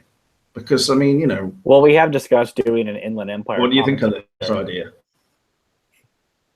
Would you like to see me in Poland discussing Inland Empire? Yeah. You surrounded by a bunch of models. Yeah. No, not models, but I just think that this would be a good idea to do right now, especially with the new show coming out. I think people really need to be reappraising, you know. Well, I keep waiting for, you know, town videos from Eric here, but he hasn't. No, but come on, that's not the same. I mean, we've seen where Twin Peaks was filmed. I keep waiting for the right weather. Sorry. That's okay, Eric. I mean, people. I don't think people really want to see Twin Peaks anymore. They're peaked out now, and the time has come for me to go to the, you know, Poland locations. But, you know, like that place where he goes to the shack in the middle of the woods, and he throws a red cup on the floor, and there's a chicken. I mean, what the hell did that red cup mean? Why was there a chicken there? Well, Lynch wrote it the night before. You know, I always thought that. Why is that happening, Eric? Because, you know, you questioned the above the convenience store scene. I'm questioning that one. And, you know, I can't sleep easier without knowing the answer to these questions. It's like, why the hell was that guy in a green jacket that Lynch basically dipped in a tin of paint, apparently? I'll tell you something about Lynch. I love most of his work. You know, obviously everyone loves the 86 to 92 period between Blue Velvet and Fire Walk with Me. And I got to say, though, every time I watch The Straight Story, I'm almost convinced that's his best movie. And then I watch something else of his, and I like that as well. But The Straight Story, I think, needs to be discussed more in the fandom of David Lynch, because I think that is a near perfect film, and a lot of people don't give it credit. Me myself, I love the fact that it says Walt Disney presents a film by David Lynch, rated G. I think that's fantastic, especially coming after Lost Highway, and you know, and he shot. I think Mulholland Drive, I think he shot it before Straight Story. Yeah, it's a very interesting comment to bring up, Cameron, because, I mean, the sort of the passion that I'm talking about with all these fans, it's like, it's kind of the worst facets of you know, humanity, or what the things we've got in them are brought out by Lynch's work because he's so, you know, expressionistic. But then you don't see all these fans sort of jumping all over The Straight Story and going, oh my God, that bit when he was going down the hill on the lawnmower, and there was the fire. Oh, you know, it's just. All right, it's interesting. All right, Eric needs to go, so thank you very much for joining, Eric. No problem. Always fun, guys. Oh, yeah. Glad to hash it out with you. All right, take care. Bye. Yeah, Okay, I think The Straight Story needs. Yeah. We're probably, yeah. I think The Straight Story is really a good film, and it's just some of the sort of slightly, you know, aberrant behavior or unusual aspects which we tend to like in a Lynch film, you know, where Well, we still get the Deer Woman. So Yeah, it's the Mulholland Drive sort of thing where it concentrates on more of that, and then Inland Empire does again. But well, D Mill on here says, does anyone else think Cameron looks like Gordon Cole with the earbuds in? yeah, I definitely think so. So anyway, let's wrap this up, James. Do you have any final thoughts for today's episode, or where we are right now as a community? Well, I think part of the thing of the community is that it can kind of look after itself well enough, as long as people treat each other with humor, you know. And also, with in terms of the book, The Secret History of Twin Peaks, it's imagine, I think if the Lynch directed that, made that into a film, people would probably love it. So, you know, don't maybe go too hard on it, that it's not sort of giving you all the answers you want. That's what I think about that. And, well, for $30 as an audio book, I hope it gives me something other than just the history of, you know, Dougie Milford. But I'm not getting the audiobook, and it's only costing me pretty cheap here. So, you know, are you not getting the actual book? No, I am getting the book. I'm just saying that Oh, you mean I'd almost prefer, yeah, I'd almost prefer to have Kyle MacLachlan reading me the book than me having to just turn the pages and look at it. Yeah, that would be good. I'll give you that. But in terms of the new show, I'm pretty confident that what you're saying is going to be right. And if Jen Lynch said it, then she knows, you know, what her dad's been up to. So I think that it will definitely be nothing like the original show, really. In terms of sort of general look and approach, but I'm sure, I just hope that some of the old feeling is in it. You know, I just don't want it to be old feeling like, you know, Steven Spielberg. You know, he made Schindler's List and you know, Amistad and Munich, and then when he went back to try to recreate the feeling of Indiana Jones for Kingdom of the Crystal Skull, it felt like Steven Spielberg trying to make a Steven Spielberg movie again. So I really hope Lynch, it doesn't just... Wasn't the problem with Spielberg. I mean, all the efforts to make other sci-fi type films like War of the Worlds or Minority Report. I mean, but those are all very serious films. Those aren't a throwback to like adventure films that he was doing. Yeah, it wasn't. I mean, really, what's the problem with the Indiana Jones film? From what I've heard behind the scenes, a lot of the problem was with Lucas interfering with the script and kind of going, you know, let's make it more fantastical and have the UFOs and stuff. I understand. I'm just saying that I hope Lynch, even though I wasn't the greatest fan of Inland Empire, you know, I want him to continue making films, but I don't want him to be, if he doesn't feel the need to make it, if he can't come up with the, you know, the same feeling as he did. Yeah, basically, you don't want him to just. Yeah, don't try and just rehash something for the sake of it, for the sake of the audience. Yeah, if I get a pie and coffee joke in the first, like, you know, 5 minutes of the show, I don't know. It might. I mean, even though you talk about depends. It depends how it's done. Flying out a window. It depends whether it's sort of done in a you know, like a self-parody. That's not good, is it? You don't want that. So no, but I do like the fact that you brought up.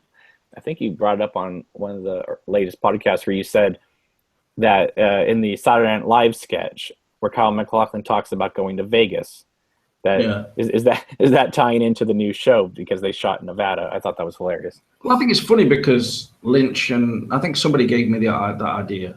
Either I thought it was you who gave me that idea or someone else anywhere online. So it's not my original idea. Dem French Fries says, "What do you guys think of Sky's performance of Falling?" I thought it was nice. Oh, Sky Ferreira. Yeah. If you say that, a name like that. Yeah, she was good. She's got a strong voice. It's not quite like Julie Cruz, of course. She's a bit more deep, isn't she? But I would have absolutely no problem in if they kind of, you know, put her over the beginning credits even in a way. But I mean, I'd rather they changed it almost on a weekly basis or something like that. Have a different person singing it. But before we go, I think we need to address that awful thing that David Lynch did, where people sat in his concert for a day or two. came out on stage and said, "I'm here to tell you something about the new season Twin Peaks," and then got called off stage and left. I got to tell you, if I was there at that concert, I would have been incredibly pissed. Not because I expected him to say anything, but I think it's such a stupid. funny middle finger to everyone there, you know. I think perhaps in the circumstances, it might have been funnier than seeing it on a video on some website like we did, you know. Because I think that whole thing, you know, it's not really like, let's go out and talk about Twin Peaks while standing on the stage, like, you know, that kind of thing. I mean, if anyone would have done it, would have been Carl McLachlan and Laura Dern, really, rather than Lynch at this point. So I agree. People in the chat are saying that they thought it was funny, and somebody was saying, you know, that he didn't get called off stage. I think he just said he ran out of time. I didn't find it very funny. I found it almost bordering mean, but at the same time, that is Lynch's humour to some degree. You know, it was a bit like, let's bring in sense in your draw cup, and, you know, some people were claiming it was a bit like that, like sort of filling the whole of the start of the episode up with Coop being lying on the floor. It's very much like Fire Walk with Me, in my opinion. It's like, if you look at it from one angle, it's really funny and kind of brilliant, and another angle is just like, no, you don't do that. It's kind of it's dark, actually. It's quite grim, very dark black humor, because Lynch is basically saying, I know you're all really interested and you all really love everything about Twin Peaks, blah blah blah, but sorry, I'll just do a joke. Can't tell you anything about it. You know, forget it. That's it. Yeah, exactly. So, all right, everybody. It's not like he's literally saying screw you to everyone, was it? But no, but I would say that, you know, for a lot of people who maybe attended the festival to maybe see a teaser trailer or something, you know, I think it's kind of like when people went all the way to England to see the Star Wars convention, and then they didn't really show anything. You know, it's just I don't know. To me, I would feel. I don't really think they do that though in such places, do they? Like in a festival and stuff like that. Like, I just can't imagine them pulling down a screen and going, "Here we got you know, the trailer for you," and then everyone would be raving about that, and no one would bring their attention back to just some artists performing on the stage and things. So I don't know. They were selling loads of Twin Peaks T-shirts and stuff. So, you know. But it is cool to see, you know, it is happening again and on the billboards and stuff like that. I mean, that's really exciting. I think we are at a very well. I was surprised even to see those words being used, because how does a like, you know, just a non-fan or whatever make that out? Or what they're like, what's happening again? You know, I think this I just think this is an incredibly exciting time to be a Twin Peaks fan. I suppose that's the intention, isn't it? To create interest. Yeah. What's happening again? You know. I mean, especially to be a Twin Peaks fan, you know, since the show was originally on. It's an incredible time. It doesn't mean we're making another show where there's someone else is going to get murdered, does it? What it effectively means probably is this show is going to blow up as big as it did back then, which many people find hard to believe, you know. But we might be surprised. I don't know. I mean, it's all going to be based on what the show is actually about. It might be just an, you know, underground niche cult fan show that's still on, or I honestly don't think so with Lynch directing and with this kind of cast, with people like Amanda Seyfried in it. I mean, she's clearly like, I mean, that is Showtime surely going, we've got to have like a pretty big star in it. Never mind all the ones we know from, you know, all the Lynch films and things. But we don't even know how big her role is going to be. Well, I can't imagine that she's just in a few scenes. I mean, she must be fairly consistent in it, I think. Yeah, but look at that cast list. It's so big that, you know, people are... There's just so many of them. And, you know, with some of these younger actors, they're not just all playing like the teens in town or whatever, you know, the ones in the early 20s and stuff. Some of these are apparently even playing FBI agents. So it's quite, you know, interesting. Dem French Fries writes, no, they're going to be struggling. 217 actors is going to be not much screen time. I feel bad for the original cast, also known as the... That's not really true. If you look at the cast of the original series, and that had 30 episodes, so 217 is not really that many to spread out over 18 episodes. You know, bearing in mind some of them are going to have very small little bits in the background and stuff. Yeah. Yeah, it's going to be interesting. But like I said, I think it's an incredible time to be a Twin Peaks fan. But it probably will go all over the place as well, like from one location to another with loads of people in different locations. So Right.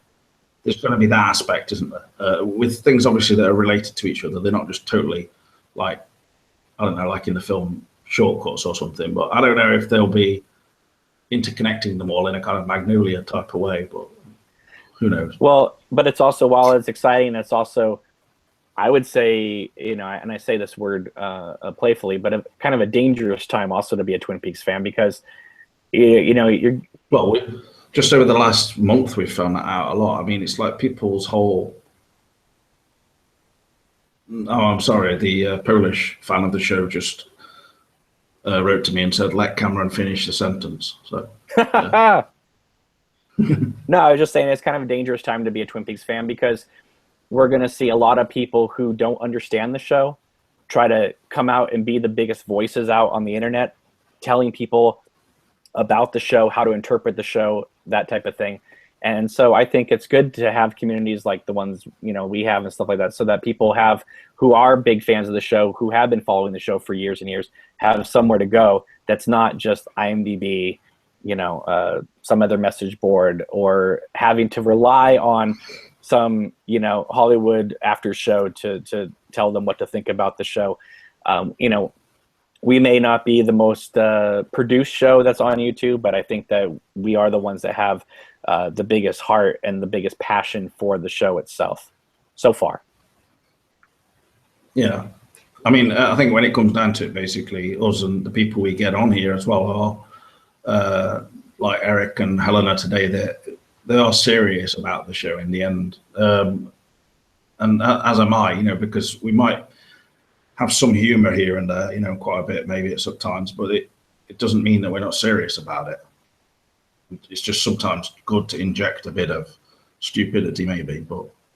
Well, David Lynch has always done that. I mean, sometimes he goes over the top, like Dumbland, but I mean, but you know, I think the way it kind of creates a contrast, doesn't it? When you have comedy in a film and then you have something really serious happen after it, it makes the seriousness seem more. Well, it's like Twin Peaks. I mean, Twin Peaks went from the grimmest of subjects to the funniest of scenes, and you know, that's why several people affiliated with Twin Peaks and David Lynch really do enjoy the show. I mean, James Marshall himself said that you know, he loves these episodes and came on for us and talked with us for an hour and a half. If you guys haven't seen the interviews I've done on this channel, we have a playlist on here. I think it's called Talking with Obnoxious Anonymous. Go on that. There's a bunch of them on there. Just tremendous. I think I had like the last interview with Catherine Coulson. So be sure to check that out, because she and I really talk about how hard it's going to be to keep Twin Peaks a secret in the social media age. So, but all right, James, we should probably wrap this up. We've gone almost thank you well over 2.5 hours. So anyway, all right, everybody. Well, thank you so much for watching. This was kind of a fun thing to do. Hopefully we can do more of these in the near future. So, all right, thank you for everybody again, and we will see you next time. Take care.